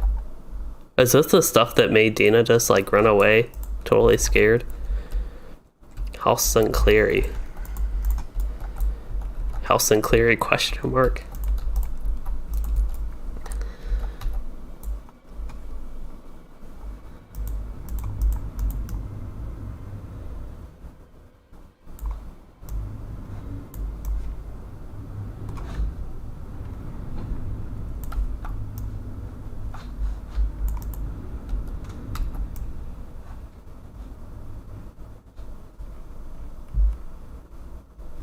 Trying to see if there's anything interesting in this room, just turning around while they're doing that. Don't see too much. Okay, so this is the stuff that spooked Dina just, so that's pretty neat. That's one of the reasons it's nice to actually, if you paid attention to the story, oh, everybody else is here. Okay, so he had to bring all his, actually, let's see. Cousins had the same idea, I guess, to come join us.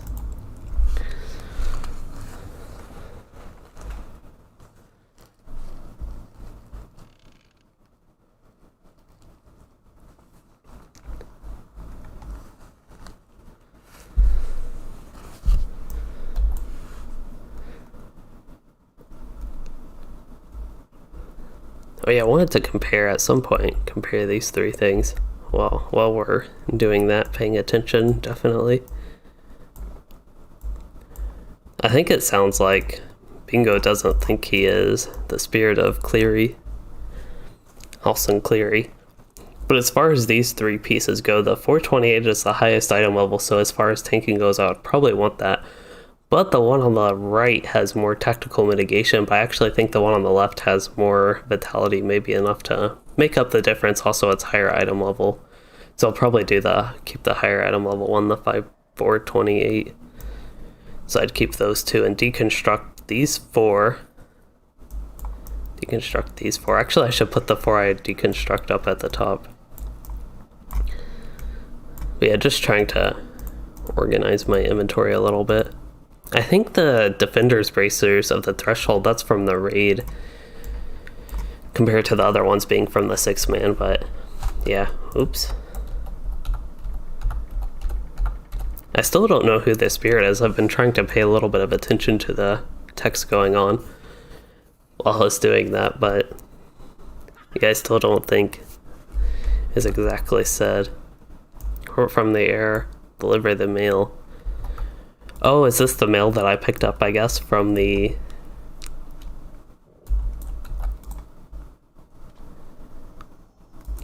post office? Well, they're all going to speak at once.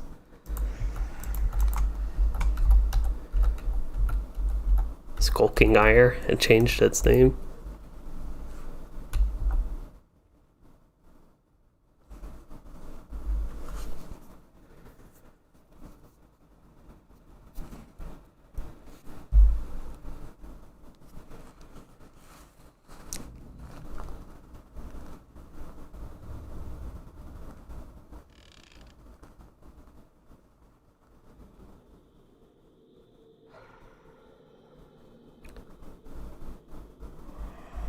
Is it supposed to be Ivy Redsmith then?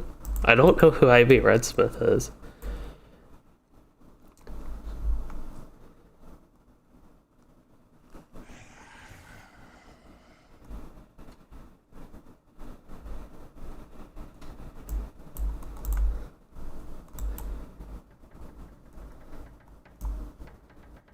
He just about walked into me.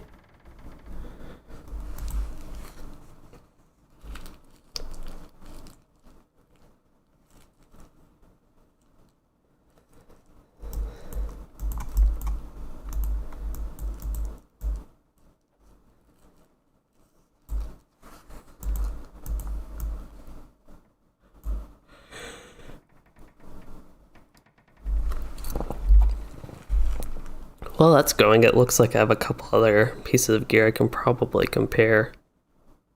Parried crit defense, so do the lower item level 1, or deconstruct. Actually, I already have that one unlocked. Now I think I have a bunch of rings that could be deconstructed. I have 427, 426, and 426, so 426. And then even these boots, the old boots that I don't need anymore, these two things, there's just no use of those for me. Actually, the chest piece could be considered for tanking, so I'd keep that assuming I don't have another one. Wonder why that's purple though. Oh, that's from Limlock. I think that's from one of the Legacy of Durin quests. And even the gloves, they're 426, but not as good. First of all, they're not 428 and they're purple. Then I have tanky boots. And then upgrade gloves and tanky gloves. I have tanky cloak maybe? I wonder why I kept this. I don't quite think that's even worth keeping for tanking. Oh, I can't deconstruct it, that would be why. And this is like tanky earrings. Alright, so I think my gear is organized. And I just need to deconstruct. If I can find my town services.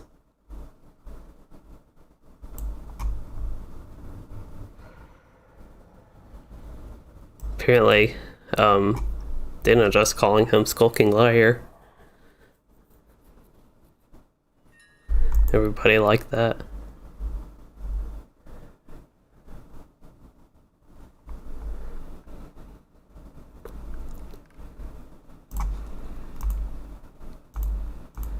Okay, so Reforge. For anybody curious, I just don't really care about the legacies. Again, I'm mainly building these up just to deconstruct them and get whatever LI resources I can, whether it's for future alts that I do actually have a little bit of plans. I actually have the level 105 Array of the Valor way back from when I got Mordor, the pre-order for that. Or I guess it wasn't technically a pre-order, even though you could buy it before the expansion. It was still something. What was I going on about that? It was still something I got for one of the editions of the expansion, whichever I bought. But yeah, I still have that. I know that one's not as good as the 120 Valor, but that would help. I think it would still get me more stuff than what my other alts have, so I'm thinking about doing like a Guardian or Lore Master as a secondary alt for that. Kind of something I would play more solo, actually. Both of those classes I want to do. I'd be more interested in DPSing on the Guardian. Same with the Lore Master. I wouldn't care about playing Yellow Line. So instance is complete and we can travel. And I actually didn't see the very end result of that. Was it just a Skulking Fire, aka Skulking Fire, the whole time? Oh, they actually did change the name to Skulking Liar. Anyway, that is finished and we got our 24 Fall Festival tokens.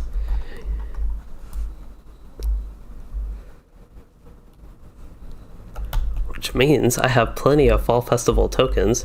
Actually, I shouldn't say plenty. I have a few Fall Festival tokens. Actually, still want a lot more, I think.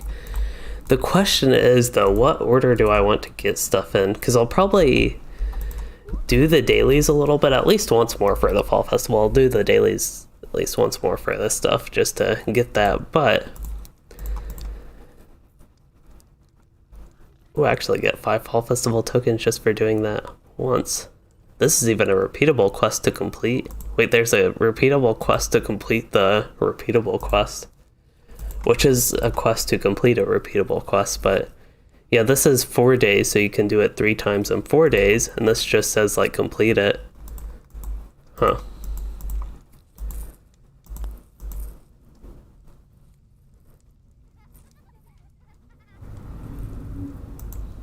But anyway, I'm just thinking about like how many Fall Festival tokens I would eventually get, and assuming I do all the other activities, I should get a decent amount, I think. But if I'm looking to barter stuff, so I'd actually, on this character, I would like to get the elk. And I would like to get these 3 for my war steed.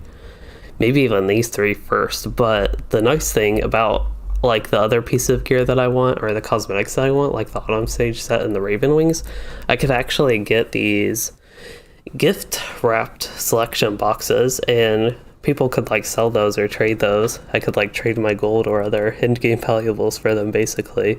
So it's just something to consider eventually. If with all this stuff that I want, it might be better for me to get the other stuff. And Andrew, that is correct, I am not a festival person. I have done the Yule Festival once, most of the stuff there, not even all the stuff, and I think I did the Summer Festival like half, and also the Anniversary Festival like half, and that's basically all I've done maybe the past 4 or 5 years. So yeah, not much of a festival person. Even though I do find the stuff fun, it's not something I want to do very frequently, so it's a good thing when festivals are spaced out. Wonder just to, yeah, it looks like Mike and they're still in the 6-man, it looks like. I don't think I've seen a Hobbit with that outfit before, or yet. At least that's the first time I've really paid attention and noticed it. But anyway, those are just all the things I have to consider with all the stuff that I want. Autumn Sage's Barrens, isn't this the same thing?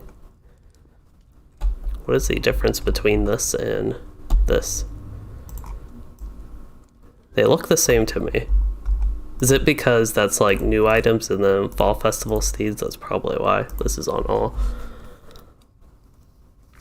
And yeah, Andrew, I definitely agree. It's nice that LOTRO has many different ways to enjoy the game. You can just like go through actually played the book quest and focus on that. You can just focus on leveling, doing a bunch of side quests or completing zones. You can do deeds. Some people like that completionist playstyle, doing festivals, do instances and group content. You can do epic battles all the time if you want even. You can do skirmishes.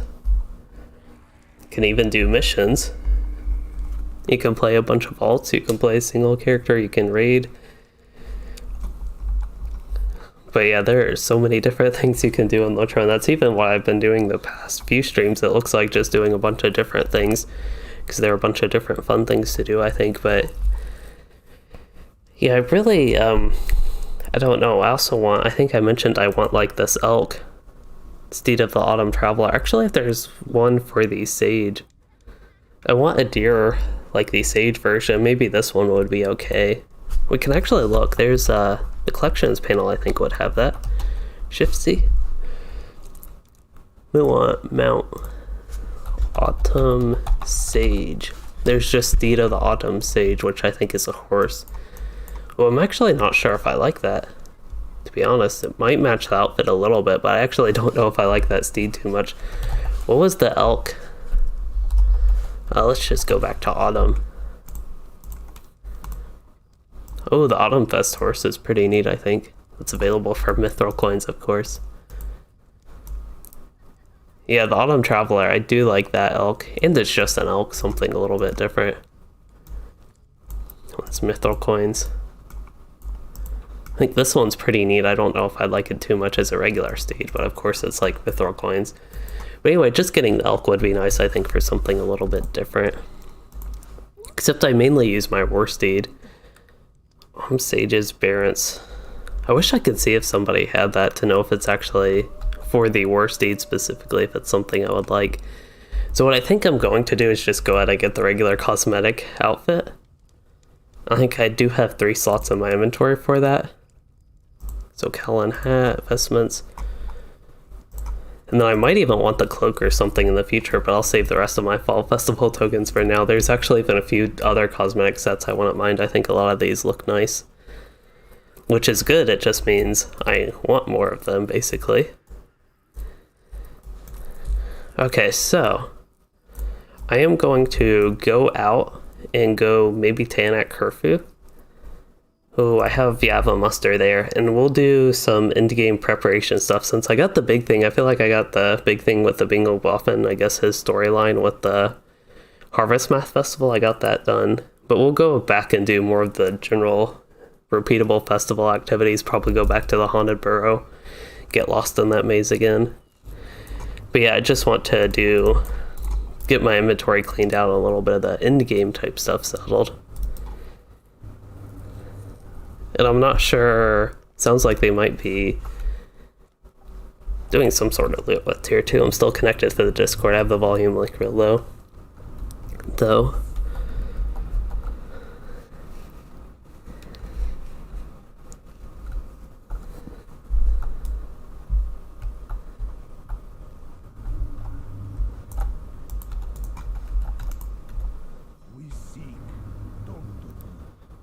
Okay, so what I want is the essence box. Could get the scrolls of empowerment. I would need a lot of those. I guess I could barter for 83 of those, is that right?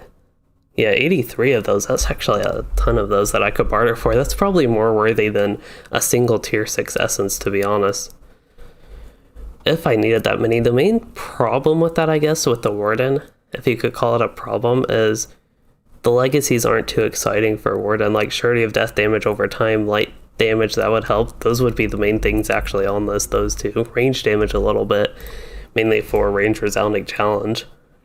And even spear gambit damage isn't too much.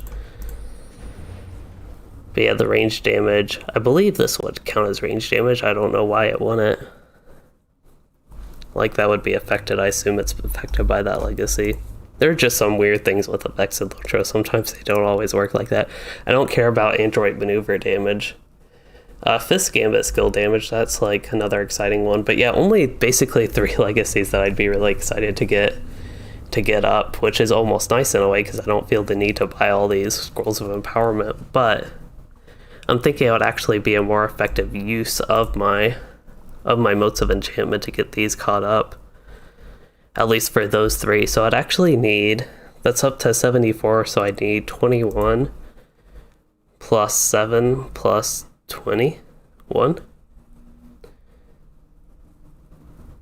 So about 50 of these. Ooh, this will take a long time, but yeah, I think that's actually what I'm going to do. Oh, I don't have enough room to do that. So we do need to deconstruct a couple things first. Oh, I can't deconstruct those bits? I kind of forgot about that. That's an annoying thing, actually. Oh, I don't have enough room to deconstruct now. I'll go ahead and use this.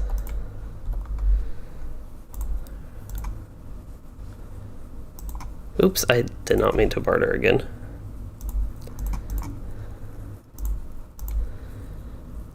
Okay, what was it I was doing?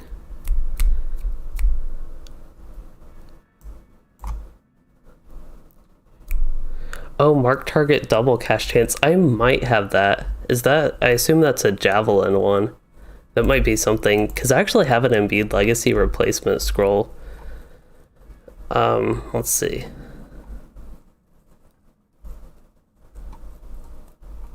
Could that be in the javelin skills critical chance? That's the second thing it unlocks.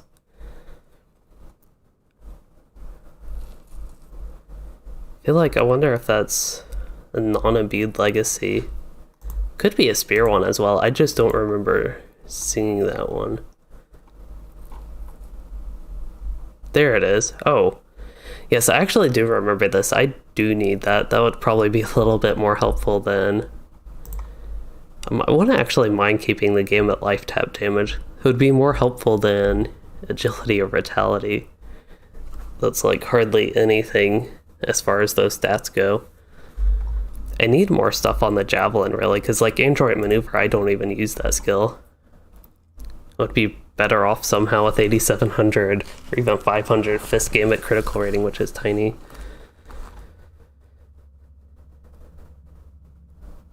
Even Spear Shield Gambit damage isn't that exciting.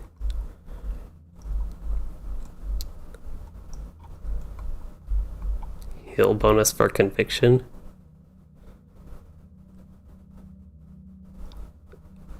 I would also almost consider in combat Power Regen over the Android Maneuver damage. Target, no, that's resolution only. Spear Shield Gambit power cost could be a little bit. I feel like in combat more Power Regen would be more helpful though. But yeah, just unfortunately, I mean, technically choosing something like this Gambit critical rating and even Defiant Challenge damage return for solo would be nicer. And also getting the marked in diminished target double cast would also be nice just because they're AoE, so it's just like if you get it to double cast, double the damage on the AoE component wouldn't be too much for a single target, but it would be helpful, I think. But anyway, I need to deconstruct this stuff.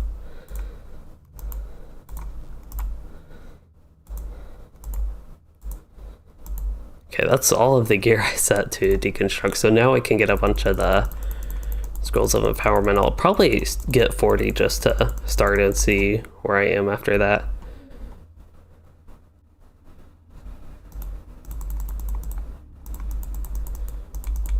Oh, I really wish you could use these a lot quicker. I think you have to use them all one at a time.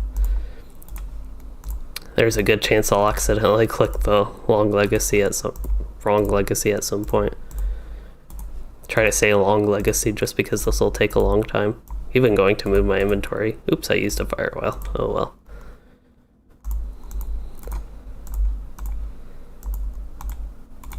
Bleeder is the name I basically have always used for my spears. I can't think of another name. Oops. Another name. I wonder if I can double click that range damage. That would be another one. I don't know if I got the Scrolls of Empowerment if I considered that. Light damage. This item cannot be. But yeah, I'd probably actually also do range damage while going to Surety of Death for now just to get another one done.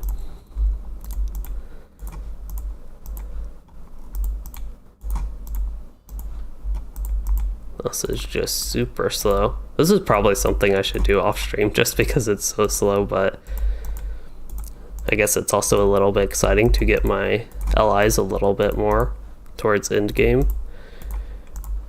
Towards being end game ready, I guess. And I think one of the reasons I've been so delayed about this is because the Warden ones aren't too exciting. And there are a couple, but it's not like you have anything that's plus a huge percent to bleed damage. I do a lot of light damage, maybe even more light damage than bleed damage, but just having more of them would make me more motivated to do this, to like all of them and actually worry about this more, basically. I keep using those fire oils, I just need to move them. It's too easy to click them right there. Okay, so I got those to 74. Maybe I will go ahead and do, I think, the range damage. I think that's, I play Yellow Line enough to make that worthy.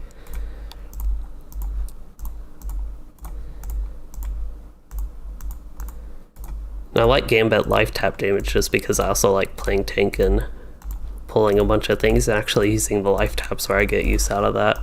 Otherwise, I would replace that if I were just doing this for like a DPS build. This is making my hand sore, my right arm even a little bit, just all this clicking.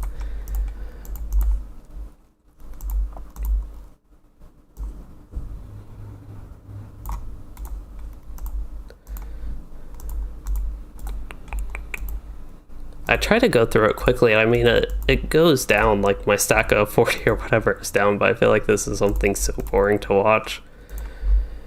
Okay, so more Scrolls of Empowerment. I think I need at least 20 more, so I'll go ahead and get 22 more. I need 7 more for the range damage, and I think I need a 20 for something on the Javelin.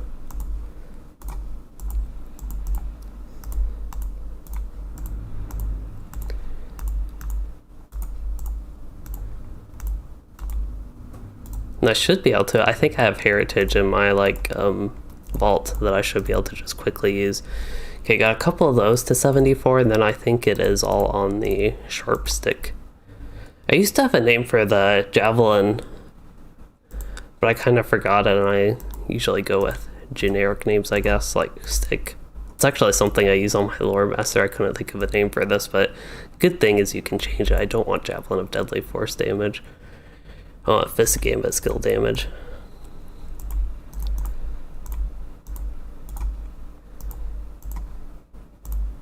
Oh, and one thing we can test is I think my kin, at the kin house, they said they had a target dummy. And I'm just curious what sort of DPS I pull. I have no idea, like with my gear, what a good value would be, but it's just something I'm personally curious on. So maybe we can test that as well.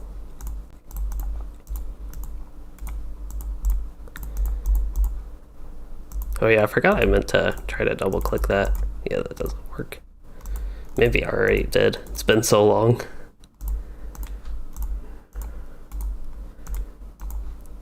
Okay, 5 more after this. So I basically spent all my old motes of enchantment, or embers of enchantment, before I got all the new ones from deconstructing all that old gear. And I'm upgrading my allies in the process of that. Alright, there we go. And then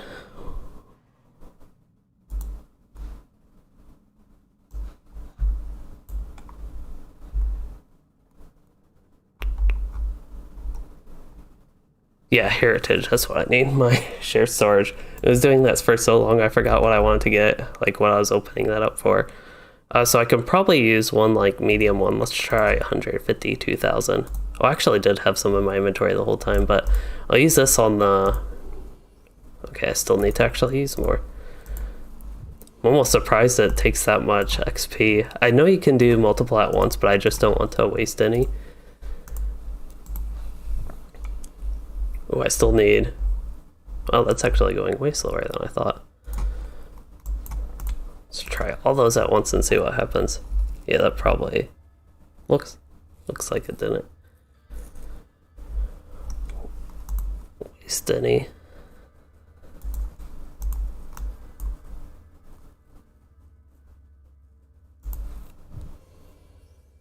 $152,000 can use that.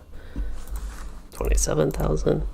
Yeah, the javelin. Okay, I just need like 5 more levels on that single one.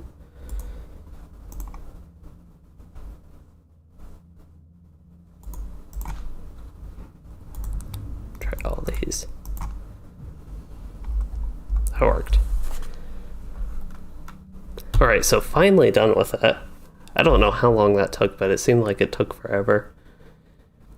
Looking back, it might have been only a little over 10 minutes, but yeah, that is done. It's exciting though, my allies are better, my skills should do more damage. The only unfortunate part is I think I have upgraded gloves in here, but I actually do have essences. I still could put my not so good essences in them, except my not so good essences are actually really bad. I have a vitality one, so if this is my equipped piece, and it looks like it is, I'll go ahead and put a vitality one in. For temporary and maybe, what, incoming healing? I don't have any other essences, so we'll do incoming healing. Rather that than will our tactical mastery, of course. But it's just to put something in there until I find better essences, basically. And we can test out the new outfit. So probably replace this. I'm not a big fan of this outfit, unfortunately, the Three Peaks one. And that looks... It already looks weird on a male character, I think. Or at least a male elf. But it looks extra weird if I just have the dress showing.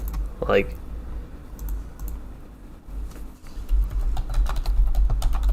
Looks like we're doing Nazguls. And that means I probably need to go to Esteladlan.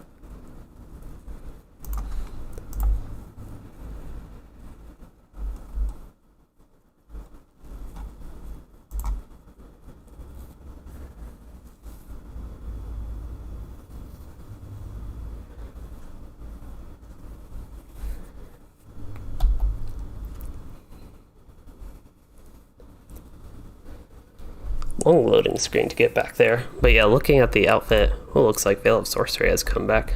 I wonder if I remember I abandoned that because it was like totally broken or something. It just wouldn't work for me, wouldn't progress for me when I did whatever it said to do. Going like, I think I had to go in some instance and I did that and just nothing happened, so I just abandoned it and trying with that again.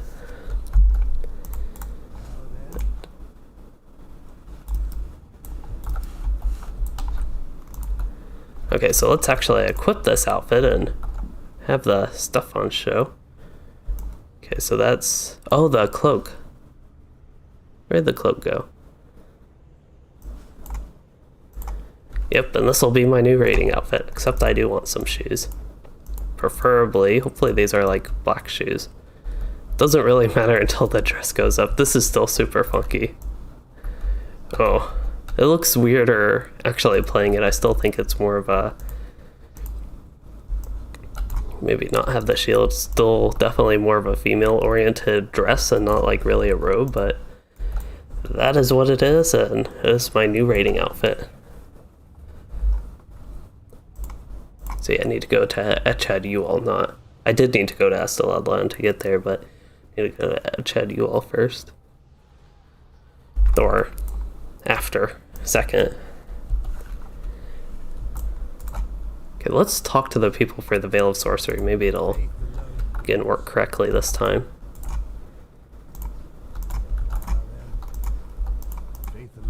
Attempt to enter Geshang Kutat.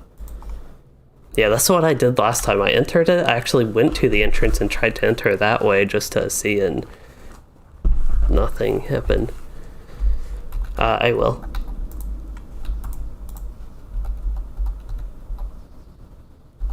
Shadow Roost. I think these are all regular quests. I've heard that things are all like auto-bestowed that I really need. I think is the way it works, but I just wanted to make sure I didn't need to pick up any like rapper or weekly type quests or anything here. And I still don't know, this is something I have to look into, or if anybody in chat knows. The new like guild crafting, I heard there is a way to catch up on that, and you could just do it in like Minas Morgul and get like quickly caught up, and there's a bunch of like new things for guild crafting.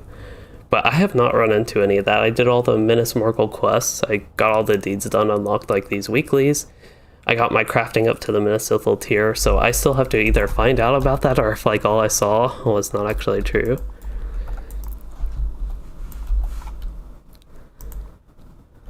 I wonder if there's... it's so hard to tell, but if there are actually like black boots.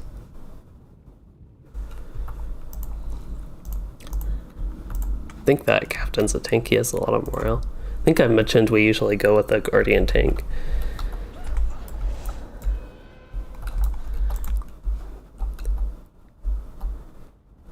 Defeat the Grim Saldaron.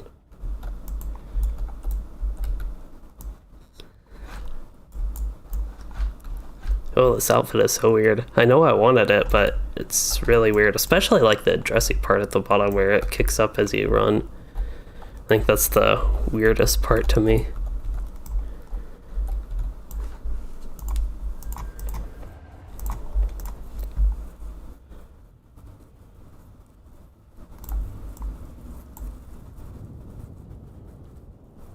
Wonder if these boots look any better.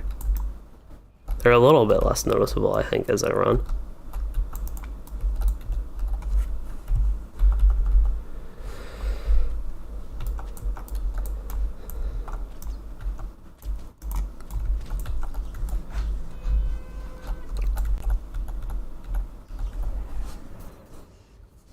But you have these Nazguls. I guess for anybody unfamiliar, I believe there are 9 of them in Mordor Besieged here, and I think there is the daily quest or whatever that I just picked up for them, but also a weekly quest. Maybe after completing the first one, it's an auto bestow.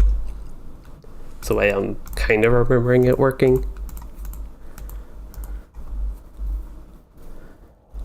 I need to do a Minas Morgul scaling instance for that. That'd actually give 500 embers, which would be nice, and the 2000 virtue XP. I wonder what my virtue, speaking of that, my virtue progress is.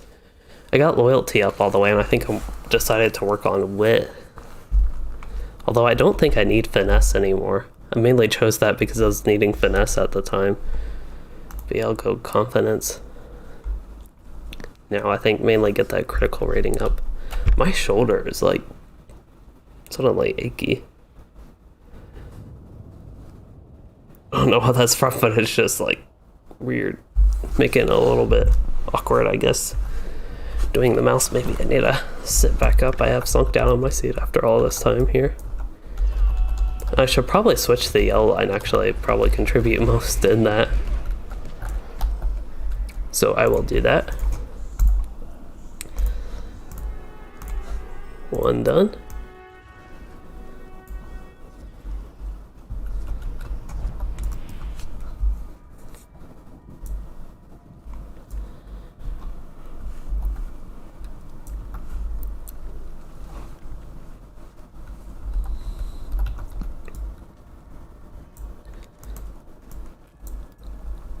So glad I found out how to not get knocked off the worst aid, which is the sacrifice trait in the, that is epic battle. I think I have a keybind to pull this up, but it is a trait here in the blue medium. I know in the light steed, actually where is sacrifice? There's sacrifice, just for anybody, I guess, unfamiliar with that. Oops.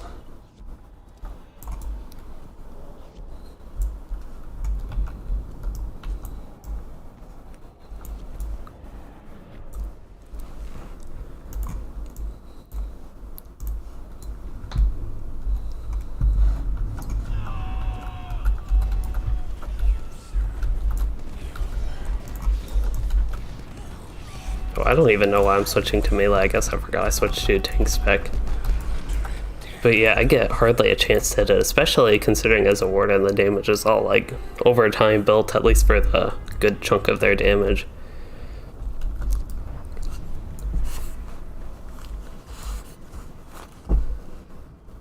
Oh, it looks like the Mlad Morgul continued threats. That is what I am working on with this. And you get Virtue XP, Embers of Enchantment, you also get a Ithilharn Shard. But the Virtue XP is actually exciting for me. I know the Ithilharn Shard is something popular from that, it sounds like. Also the Embers of Enchantment, we were just working on that. That'd be like 5 of those Scrolls of Empowerment, which are nice. And I have gotten basically everything with those that I wanted, so probably saving those up. Again, I'm really considering actually getting an alt up. I know I really like playing alts, but LOTRO just has, it's mainly with the trait points. I just, on all my old characters, I don't have the time, first of all, to farm that up, and I also don't want to. It's kind of odd, the quests that have clash trait points associated with them, or whatever, like storylines, book quests, zone quests that have those associated with them having the trait points make me not want to do them, just because I don't feel like that should be a thing. It's a little bit odd, probably. But yeah, the fortunate thing with LOTRO is I can enjoy the content if I just like ignore that, but it is something that is on my mind, especially when I do want to play alts, just because I like the variety, and that's something I did a lot at level 105. That cap update 18 basically to 20 right before Mordor. Okay, let's see. I'm going to actually do something different on this one. Oh, I'm a melee spec. Well, never mind, I'm still going to do nothing. I was going to try to do a little bit of damage basically this time, but that did not happen. Also, I'd still, I think, need these Relics of Minas Ithil just to keep getting reputation. Actually, I don't know where to go. I need to let people catch up. There we go. I just knew we went this way, I didn't actually know where to go. I'm pretty sure the next one is actually over here, this area, but we'll see. Looks like I'm back in the lead anyway, so I'll go there. We'll see if that's the right place. Oh, somebody turned there. Yeah, Bane of Rune. I think these are the two, the one we just did and this one are the two I actually ran into while questing. Okay, so what I was going to do to contribute is actually just spam range and Erring Strike as much as I can.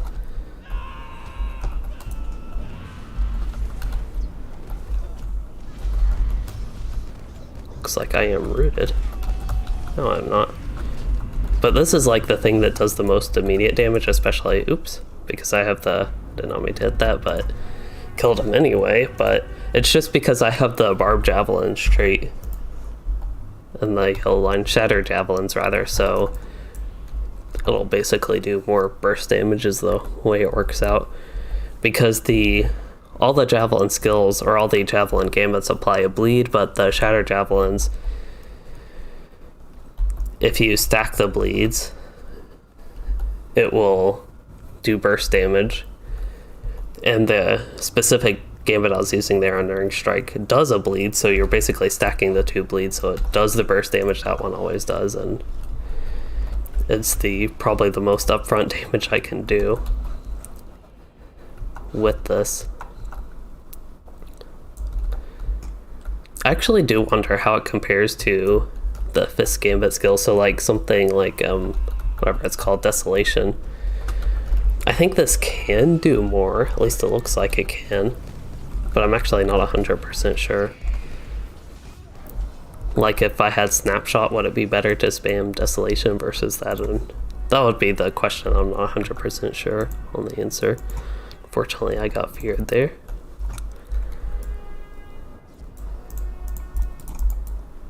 Oh, somebody is in a different kin here. Most people are in my kin. Might actually be the only other person oops, I forgot to put my thing up to not get knocked off.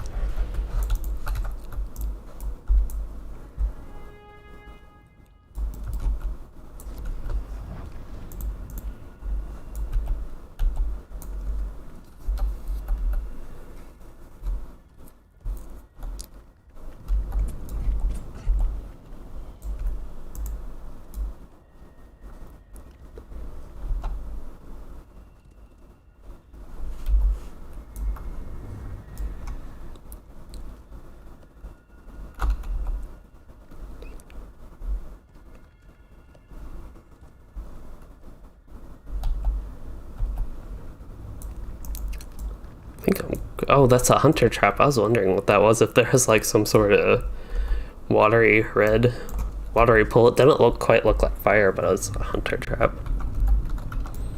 Looks like I caught up fine. There's a couple other people here. It seems like people are still running around at least.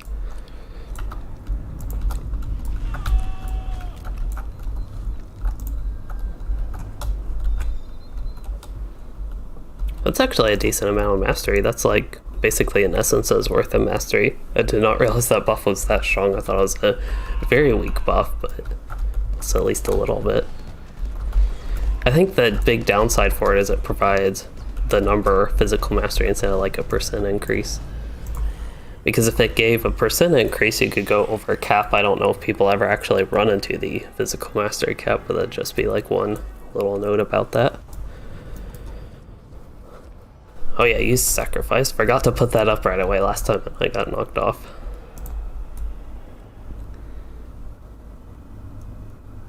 I don't think I ever noticed all the circles around people until like I started using that and actually paying attention for it, but yeah, that is the skill that prevents you from getting knocked off. Somebody actually told me in the chat, I don't remember who, way back when I was like starting this, the first time I actually did these scourges, I was like always getting caught behind, getting knocked off because everything would one-shot me, or one-shot my steed. But then they told me about sacrifice, which again is in the medium war steed in the blue line with that. Alright, so I'm actually going to use Ranger's Hounding Challenge just to... If it lives over 4 seconds, it's actually, I think, worthy to use that. Maybe. Not 100% sure on that, but it could be worth using if they live over 4 seconds. And if they live 8 seconds, I think 2 ticks on that is worth it. But it really doesn't matter. For something that lives that quickly, I just still like to contribute where I can, basically. Be efficient.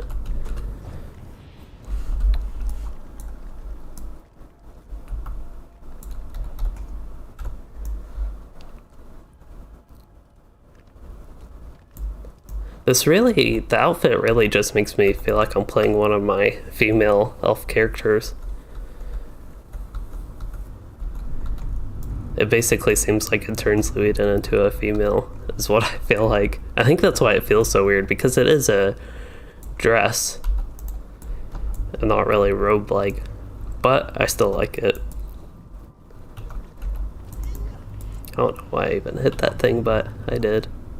Let's try to hit that thing. Curious how much damage. Did that actually do the full almost 50,000 damage? That would be crazy. Yeah, I did 55,000 damage with that. Wow. I was just hitting that to kind of curious to see, and it did get a crit for 55k. Which compared to the level War Steed is definitely much higher.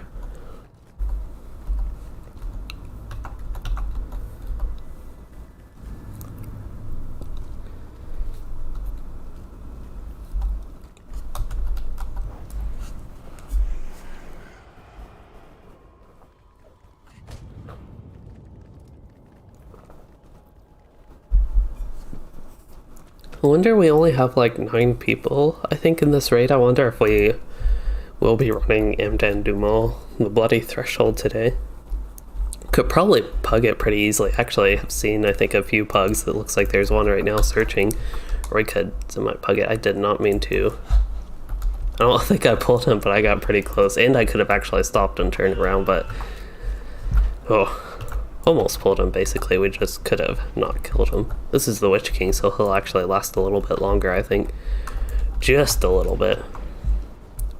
Looks like we have some whites to kill, which I don't mind. I actually think I finished all the Slayer deeds for the Zona. It's basically a Slayer deed to kill anything.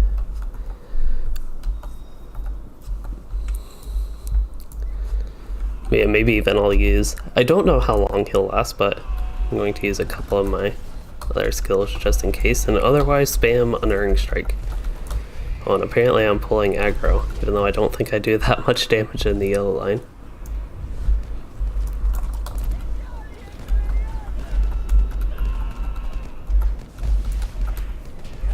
Oh, I'm about dead. I'm going to...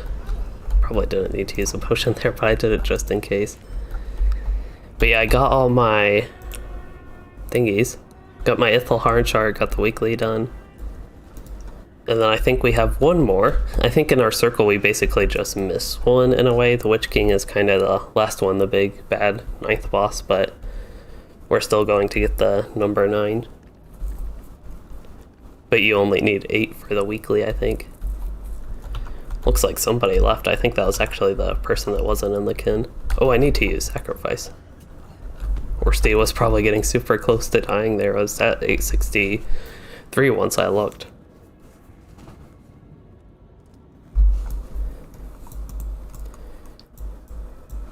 Oh no, I'm going to pull again. I think, I don't even know where it is, but I think I was about to. Oh, maybe not. Wait, where is he? There he is. Blending in with the environment.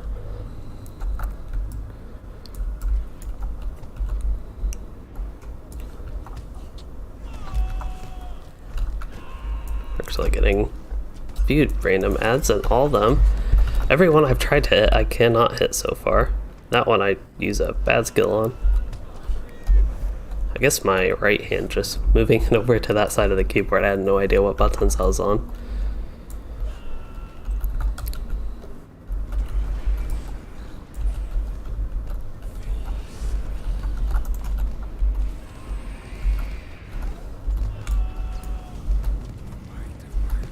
Oops, I thought I was going to have that in battle memory.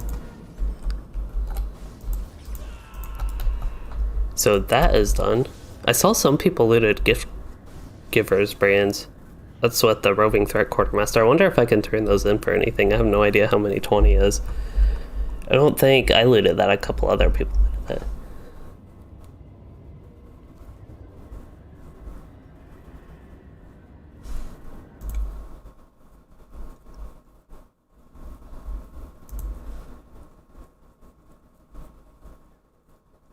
So I probably need to use these relics of Minnesithal.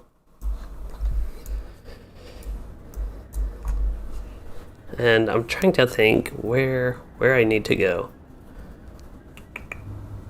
Probably getting, just so everyone knows, probably getting a little bit close to wrapping the stream up. I might even be done with the festival stuff and just wrapping things up. I don't know if the kin is doing anything more, but I do want to do the missions daily.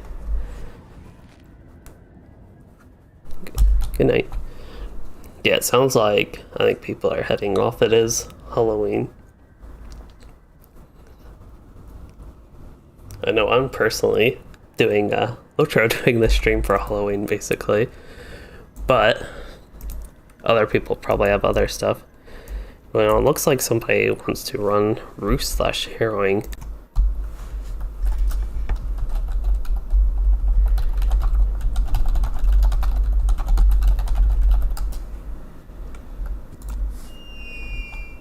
It'd be good to try to get introduced to these instances, I think, with a kin group with people that would be familiar. But somebody was looking, I think I mentioned Roost and Harrowing. I have done those solo, which is what I just typed out in reply.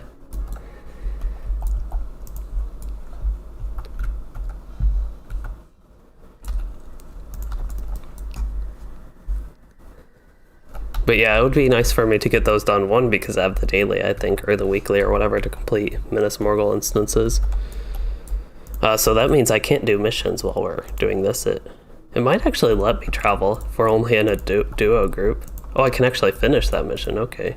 Apparently I had that ready to turn in, so I only need to do 2 missions today.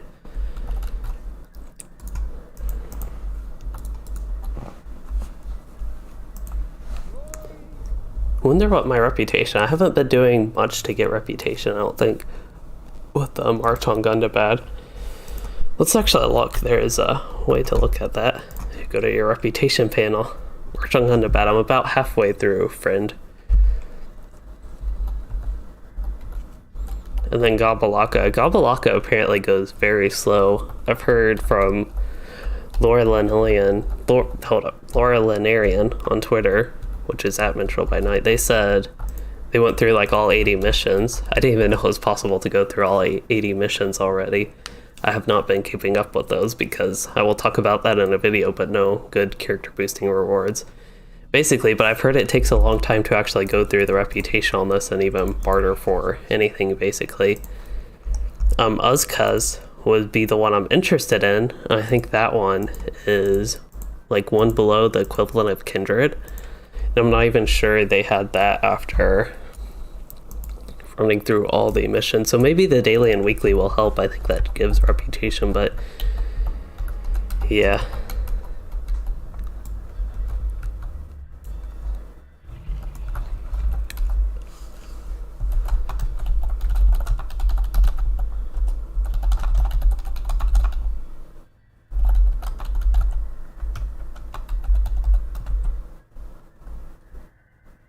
Oh, this is tier 3? I didn't even know this was tier 3 we're running. This is my first time doing the non-solo version, as I mentioned, and apparently I'm jumping straight into tier 3, which hopefully is okay. My gear is... some pieces are questionable, some of them are decent. And I am okay. Just a little bit of a phrase there.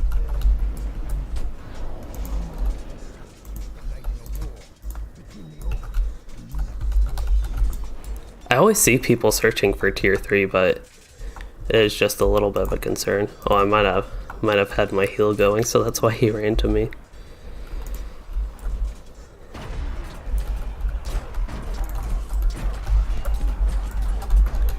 Oops.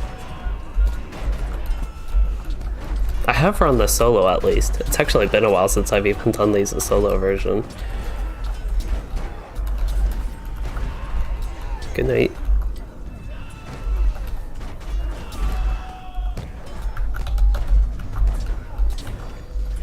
Alright, I missed Surety of Death. That's the one I needed to use.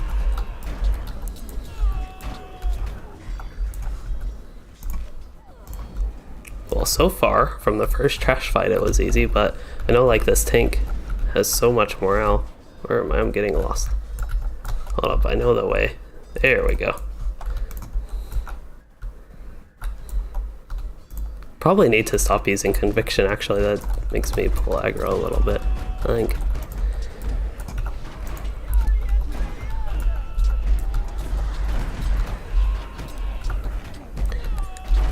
But yeah, with the captain having so much morale, I know they're good tanks and can survive on their own fairly well. They have a lot of strong cooldowns and the such. I would hope this goes well with that. And the burglar has a ton of morale. I don't know if that just means he's like super well geared. He's anonymous, unfortunately. I know I like to be nosy and see all these people's gears. But yeah, it looks like we're running through.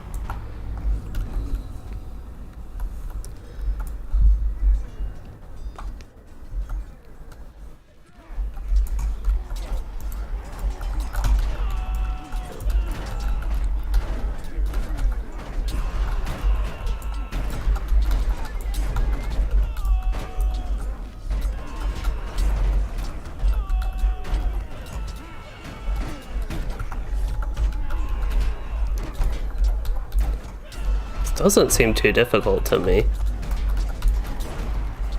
So far it's a 3-man tier 3, as I said, my first time doing the non-solo version. But I was just like considering tier 2, how a little bit difficult that seemed. I was kind of worried this would be like super slow maybe, or super hard, but it's going fine. I think there were actually like weekly or daily quests I could have picked up to do here, but yeah, I think I can use all these reputation things while I'm thinking about it. It'll clear some inventory space and I just need the rep. Okay, it looks like he'll be pulling some more.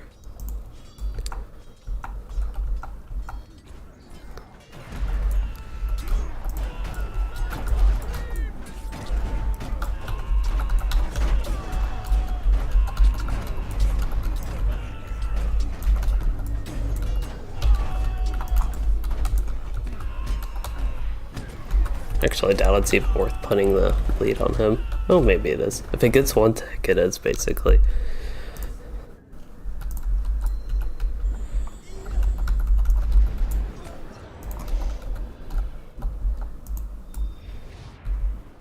Oh, are you supposed to jump over here?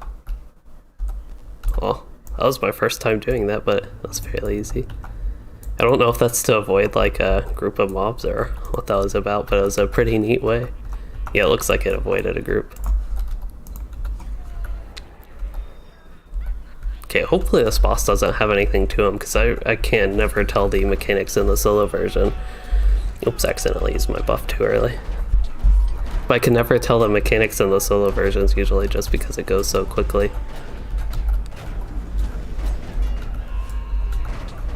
Guess I should stand all the way behind him, instead of just part of the way behind him.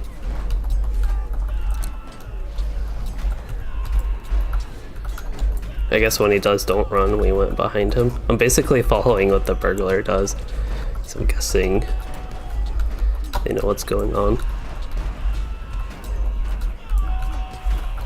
Probably, I think it is worth going at and doing Ranger's Hounding Challenge again.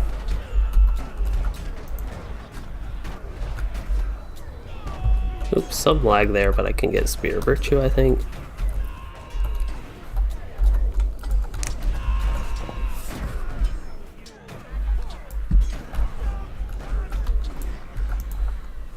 One boss was easy.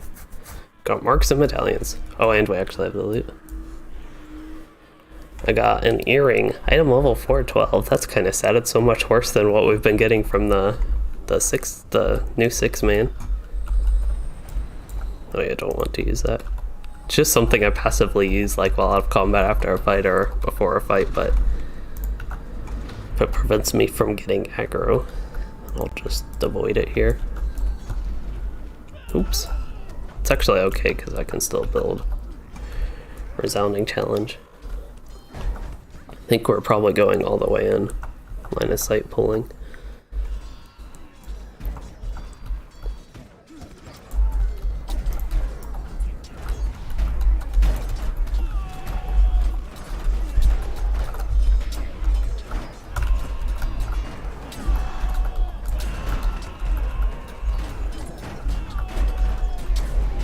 Somehow the one I'm targeting has avoided all of my dots so far. I'm basically going through all the ones. I think Brink of Victory actually hits 10 targets, but like Desolation and Surety of Death only hit 6, and I even used Battle Memory for one of the Desolations, I think, to try to hit more.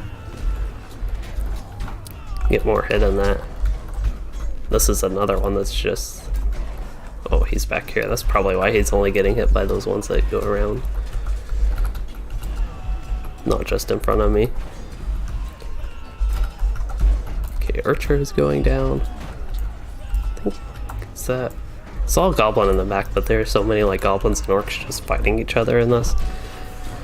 I don't think any of them were actually in combat with us.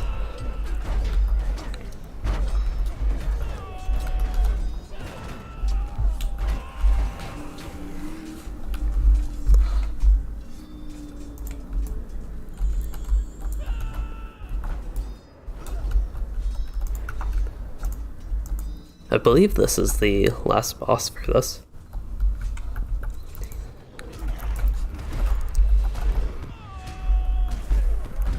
Oh, he used Range Resounding Challenge. I wonder if he resisted. Oh, I'm in melee spec. That would explain it. Totally messed that up.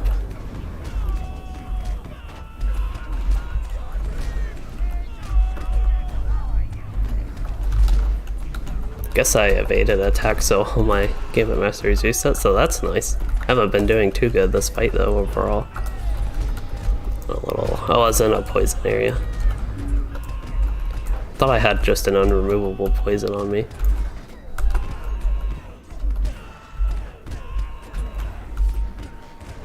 He's about down. Yep, so I believe that was it for the T3. I got that done. It looks like I completed Imlad, Morgul, Veil of Sorcery, so got my Embers and all that exciting stuff. I got a Crystal of Remembrance. That used to be worth a lot. I don't know how super exciting it is now, but probably still a good value thing.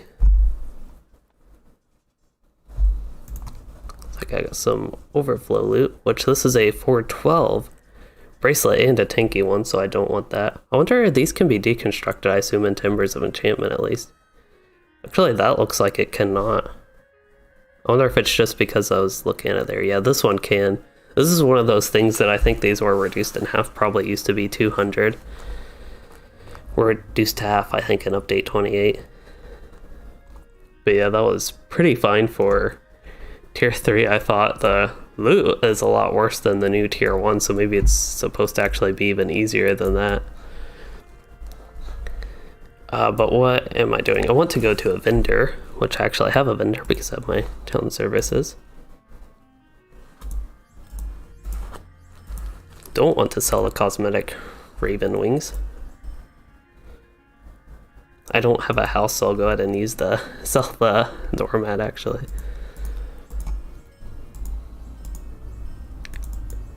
Oops, I think selling that scale thing was okay. Polish scale, yeah, that was fine to sell.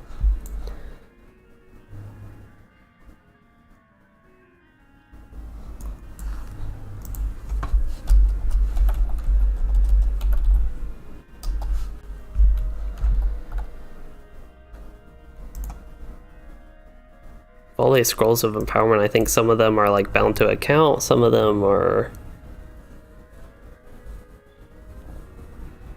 it says like binds and whatever. Actually, these from the new instance of scrolls bind, so you can't actually like sell them. It's pretty odd. Basically makes it so you have to use them, or at least be able to use them on an alt. So Shadow Roost, I think this one has more mechanics, so it's a little bit more scary.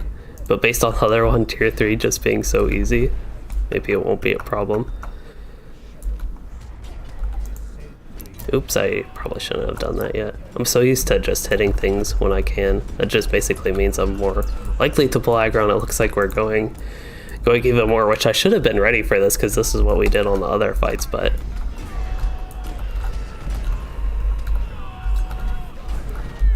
yeah, I just like was ready to use my stuff. I guess we'll just have to deal with those archers. I'll probably actually put another Range Resounding Challenge on them, especially as these guys are dying. Maybe. If I want to stop lagging, I'll do that.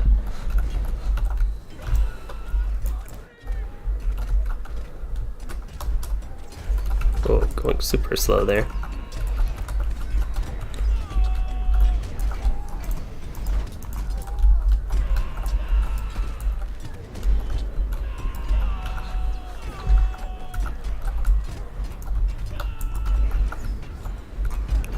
I think I saw a burglar bleed on those, but I was actually surprised if Ranger's Hounding Challenge is what did all that damage, that it did that much.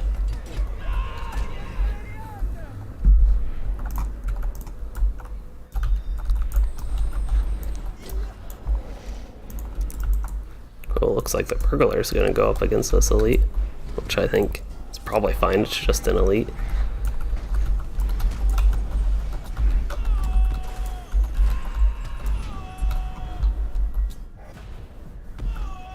His anger builds. My anger would probably build as well if I was being defeated by a burglar that is probably hard to see because he's so short and this weird looking warden in the festive outfit. Okay, so this is the boss and I assume he does some stuff. He probably like tries to toss you off the wall or something. Toss you off the wall, I mean toss you off this little area, toss you off the cliff. I'll stay with the burglar though, actually get behind him because I think the burglar pulled aggro are used. I don't know if burglar is like an end game usually use that AoE force taunt, the like 3 target one that briefly taunts mobs. Like if it's a 4 damage thing or if it's just like not used and mainly useful solo. I think there's a red area effect that I am slightly out of.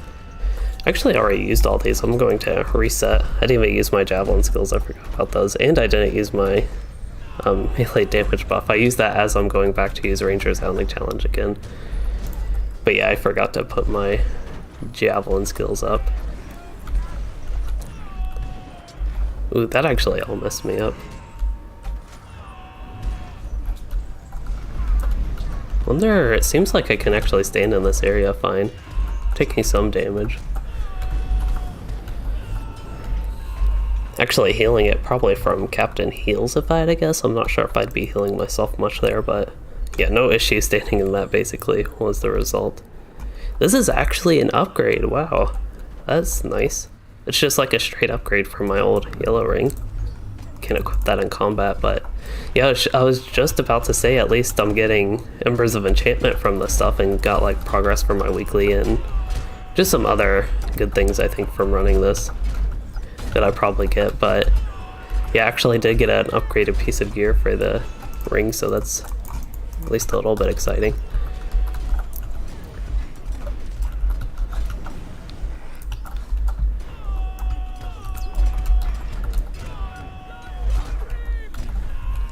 And I feel like I do so little damage once like the Captain or Burglar go up against the mob, but also at the same time at least my bleeds are like starting to take into their damage.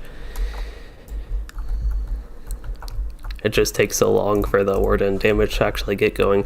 So this fight, I don't know if people like what the strategy is, if somebody like tanks all them and we just take all the things off.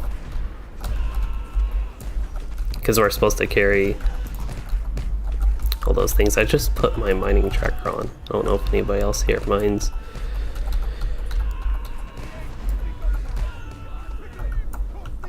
So yeah, I think we just run and get that. I keep targeting the Ithelharn Skarn. Oops.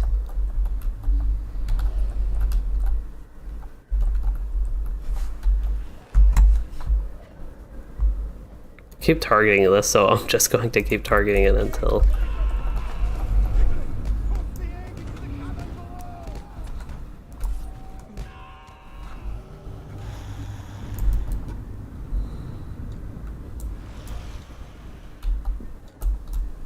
oh no. Wow. I don't know how that happened. I thought I was gone. That was crazy. Because I walked off the edge, but I somehow stayed up on the little rock. I don't even trust myself to do this again. So, Ivan Stainer, you said I'm hitting 50k crits, so my damage isn't terrible. Yeah, sometimes I'll even get up to like 100k with some of my bleeds.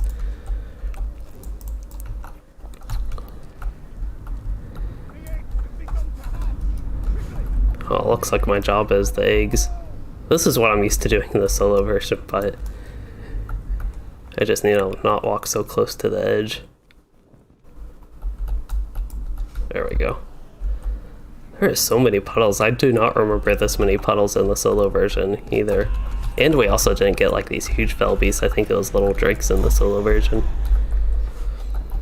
Oh, there's an egg, but it's over here. Need one more after this. But yeah, with the damage, it is good to know that it isn't terrible. I don't think I'm in a puddle. I'm basically stuck though. I'll have to run it into one maybe. Oh no, that's where I just was. Keep wanting to put... Oops, I ran into puddles. Hopefully somebody else can survive that.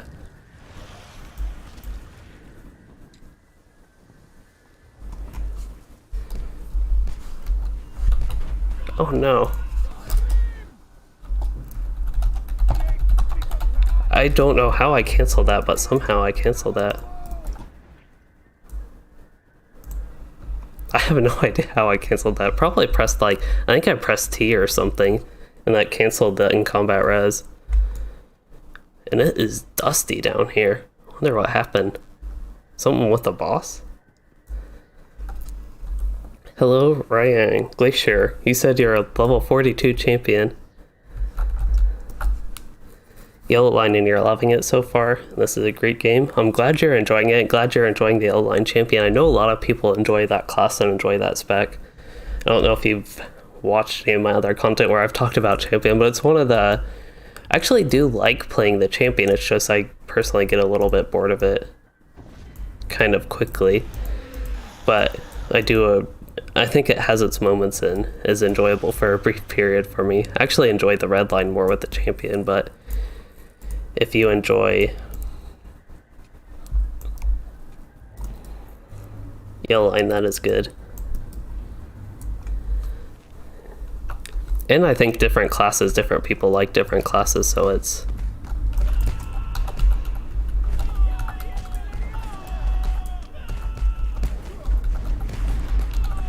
a good thing with having like different classes in a game like this. Different people can find different things they like. So even if I like don't enjoy Yellow Line champion, it's nice to see other people enjoy it because it is useful because of the AoE damage that it provides, which is insane.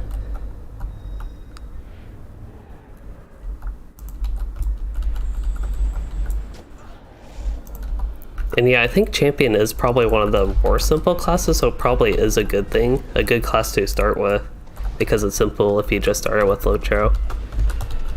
Starting with something complex could maybe make your experience in the game actually a little bit worse. Like, I know I started with Lore Master the first time I tried LOTRO and didn't like the game, I think partially because of that class I tried. Let's see, I need next one.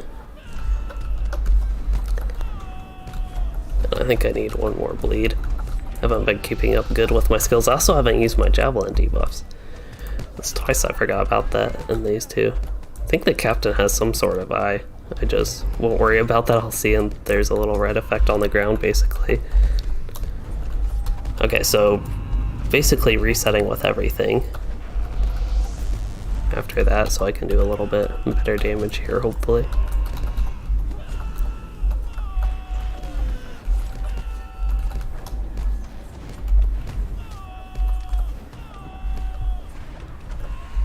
Oops, I used offensive strike somehow. That is not a good skill. Is he immune to damage? I saw just like a bunch of immunes that looked like popping up, but I'm not sure what that was all about. And yeah, I definitely agree. Warden is hard to start with.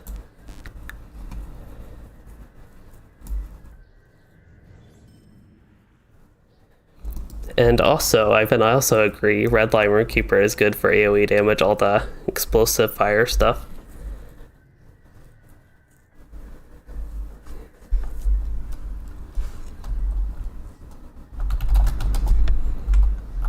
Okay, so I got necklace. It's more of a tanky necklace. But yeah, I believe we are done with that. And as far as the tier 3s go, I know I died on the puddle trying to manage my way going barely in between them. I think I hit like 2 or 3 puddles at once.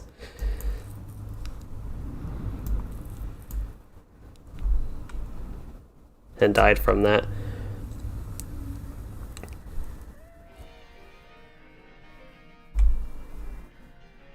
And also, Ryan, you said you have a low level 4 Runekeeper, which is pretty low, and the damage is low. A lot of the tactical classes have very low damage to start. Thanks for the invite. Again, that was my first time actually doing the group versions of those.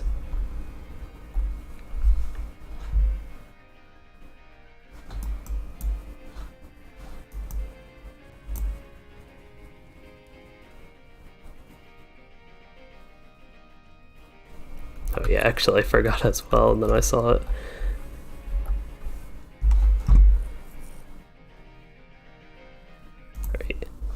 Alright, I went ahead and dropped the Discord. I actually did kind of forget I was in that because it got all quiet, and then I was like, oh yeah, I'm in that, so I should probably thank him for the invite, because that was the person still in there. Anyway, that's what was going on there.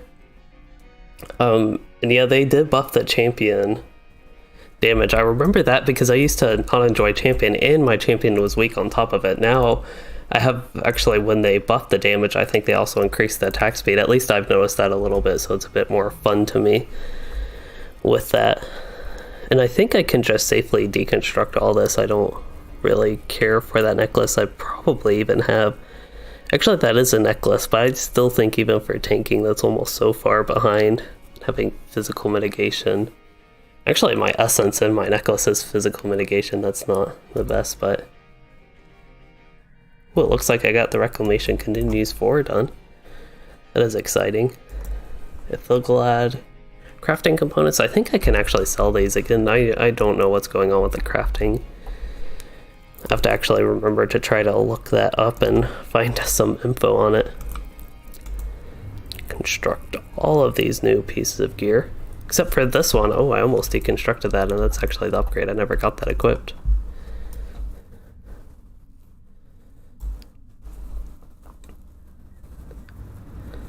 In GSC Gold, you asked if people solo mainly in red line or yellow line champion, and I think you can basically choose if you're fighting a lot of single mobs, you can go red line definitely. But also if you want to pull a bunch, yellow line will do good with AoE. I personally usually use red line on mine because you can kill single targets a lot faster with that, but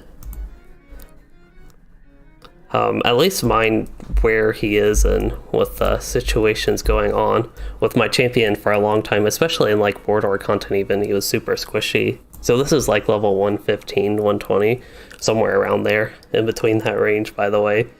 So just like too squishy to reliably pull a bunch and actually get the strong stuff from yellow line, but I actually do still need to play that. One thing I'm going to try to do in the future, actually, after I get kind of settled with update 28 content a little bit more, is I'm going to start playing some of my other characters. I actually plan to do like streams specifically of myself catching up with some of the classes, just because I've gotten a bit outdated with actually playing them. So we'll do some missions. We'll do some Ozma missions. I feel like I'm always starting with this is actually a fun mission. It is one I've done. I need to start doing missions I haven't done, but this one's fun, I think. This one's the 3 Wardens, and there are a ton of mobs here, so we're actually going to do something weird and go tank spec Warden for this. It is a mission, so it's going to be like extra easy, but I still want to be in the tank spec for this. And basically I'm going to pull all 3 levels. There we go, get that Iron Crown Archivist. Pull all 3 levels of this place, basically. I actually did that on the landscape and died when we were here. I pulled all 3 levels on the landscape version of this place. I don't know if you all remember that from my Legacy of Durin, if anybody was watching that. I was almost happy to die because that means there was something challenging enough where I could pull all that. But it was something fun to try. Of course I would have rather lived. But anyway, this is the mission version of that. I think the big thing is I'll get a bunch of these mobs attacking me and I just have to keep cutting them. This is a bit tougher than I expected. Even in the missions version, I wasn't quite ready for it this much. Actually, I need to click stuff because it's quicker somehow for me. I just need to spam resolution and try to get... Yeah, I think I can weave in 1 damage ability. Get resolution again. Actually build up a battle memory resolution just to have it in the bank, and I'll use Brink of Victory again, or I would try to use Brink of Victory again. We're actually using resolution and goad.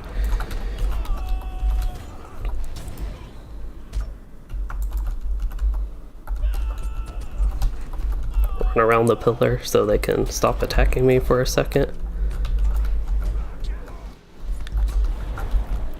Eventually they'll die from like my dots. I'm also trying to weave in some surety of deaths, that type of stuff.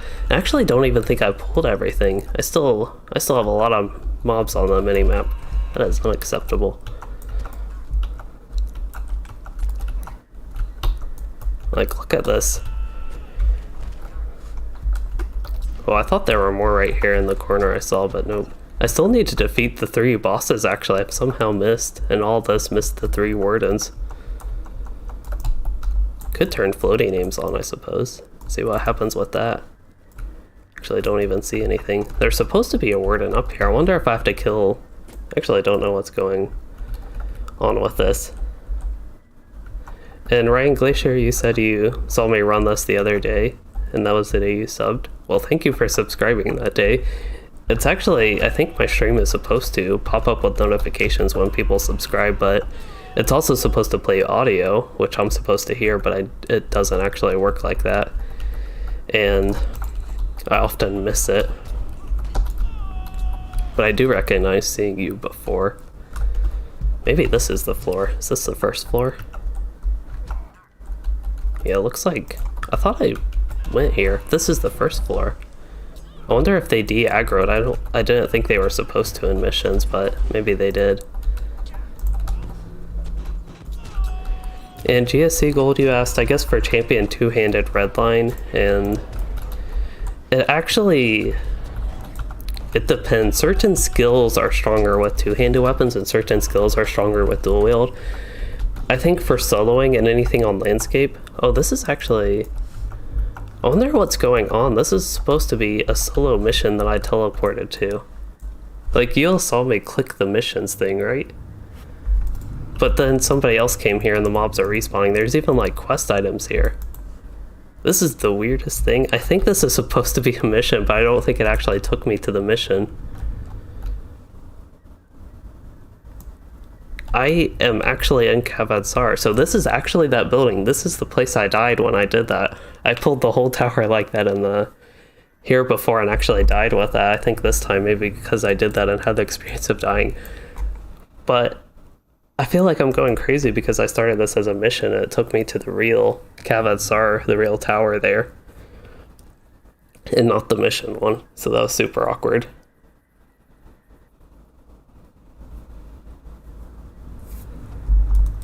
And yeah, if you saw this on another stream, I could have been playing a different warden. I actually do have a level 87 warden on an ore. So that's probably what you saw. And if it was that mission, it probably actually took me to the mission. This is the first time I've run into anything like this. I'm pretty sure I went through the mission. I didn't actually run to that tower. That was just super weird.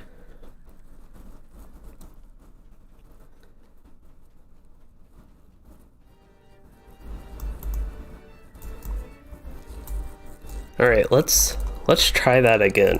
Mission 3 warden. Travel now. Nope. This took me right back. Oh, here it is. This is the mission.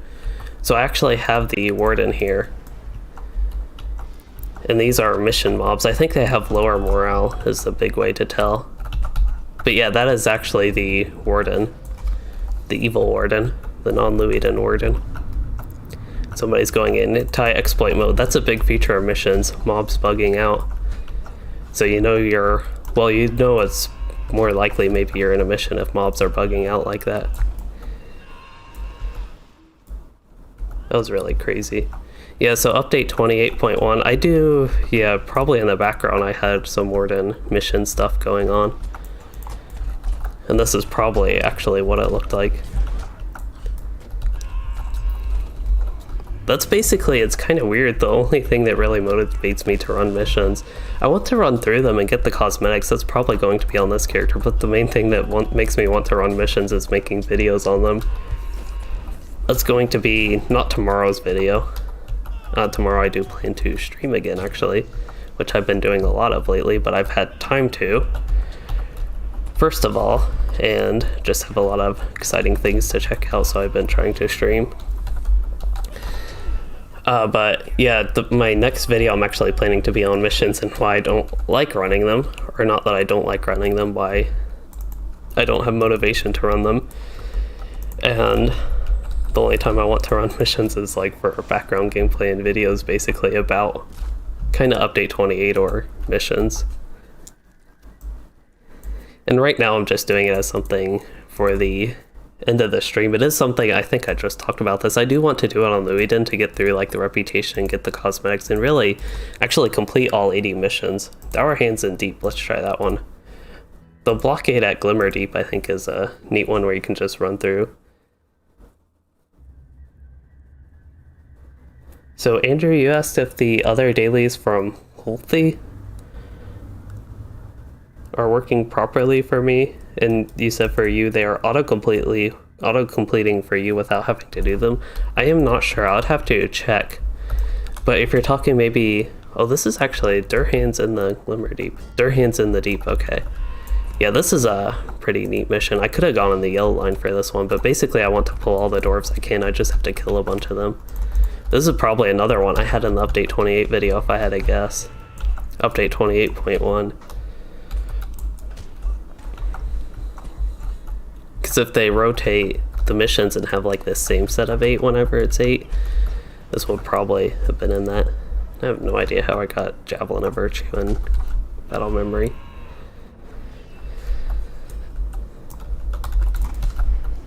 But yeah, I'd want to play Yellow Line more optimally for this just because I could use Range Resounding Challenge on everything and it just die while I'm pulling more things.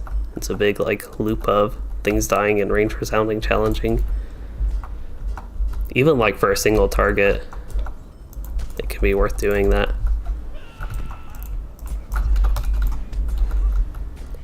Though I could potentially die if I was in Yellow Line, I just see myself taking damage here.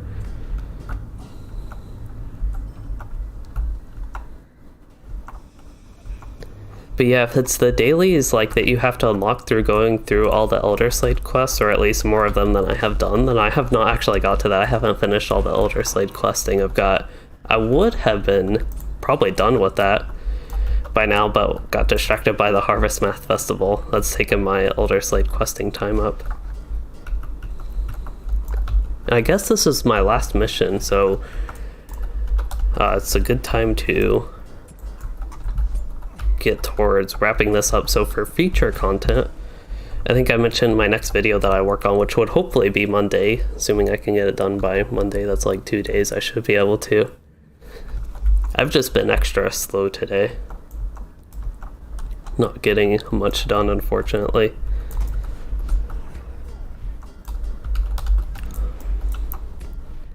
But yeah, I'd ideally have a video on missions Monday, and then I'll stream tomorrow evening. That's going to be the Nor. I'm going to be playing my Beorning on a Nor, I think. Doing Moria stuff, which is always fun, because it's something I always look forward to in the week. I've just fortunately, the past couple weeks I guess, been wrapped up in the Update 28 content, so I'm also doing exciting stuff throughout the week. Alright, I think I have pulled enough dwarves. Oh, I'm going to actually use... I'm going to heal myself. Try to avoid using a potion just because I'm running a little bit low on those.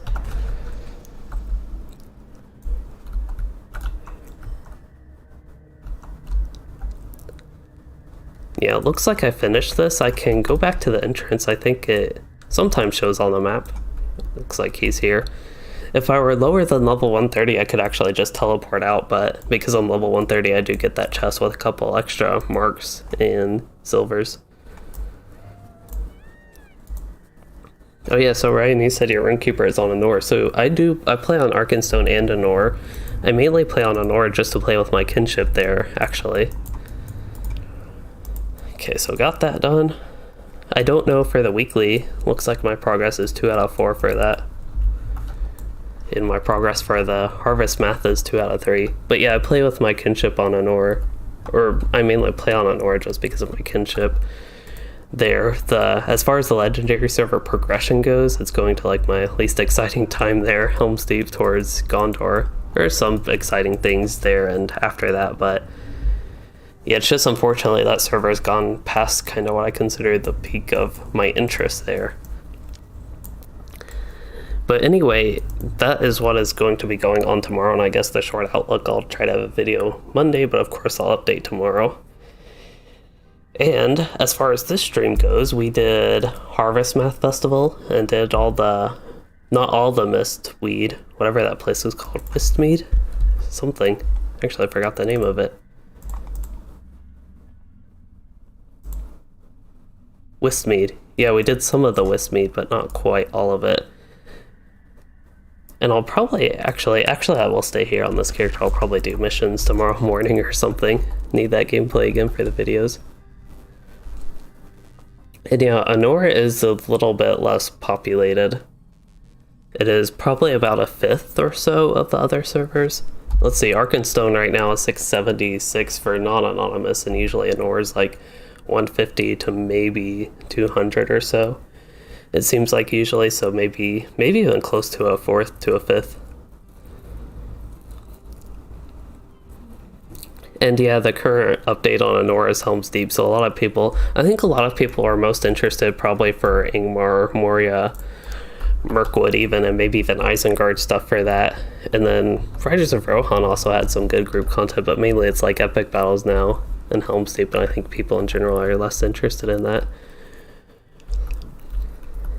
What else did we do today? We did a Harvestmath Festival, then we did the new 6-man instance, then more Harvestmath Festival. I did get the new cosmetic reward, which is, even though it makes Luiden look like a female, he is a male elf. It is nice, and it is going to be my new raiding outfit for a while. It's very weird though. So yeah, got that, and then we did, I think the 2 of the Minas Morgul instances, I did the group version of those for my first time on tier 3. So did a lot of different things, made a lot of good progress, got a lot of good things done. Also got my allies boosted up some. And Brian, you said you wish they'd make a new fresh server, and I think they were actually planning that for this year, but I think it's been delayed probably sometime early next year.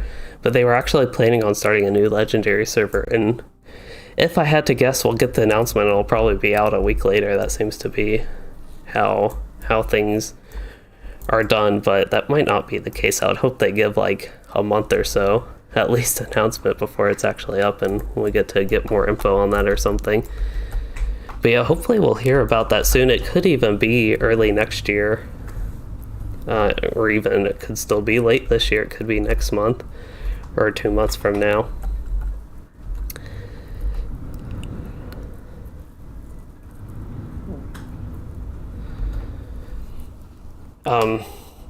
So yeah, I should get wrapping up with the stream though. I think I covered everything we did, just a recap of that. So with all that, I hope you all did enjoy it, and if you did, please consider liking and subscribing for more, or becoming a channel member to support the content. And thanks for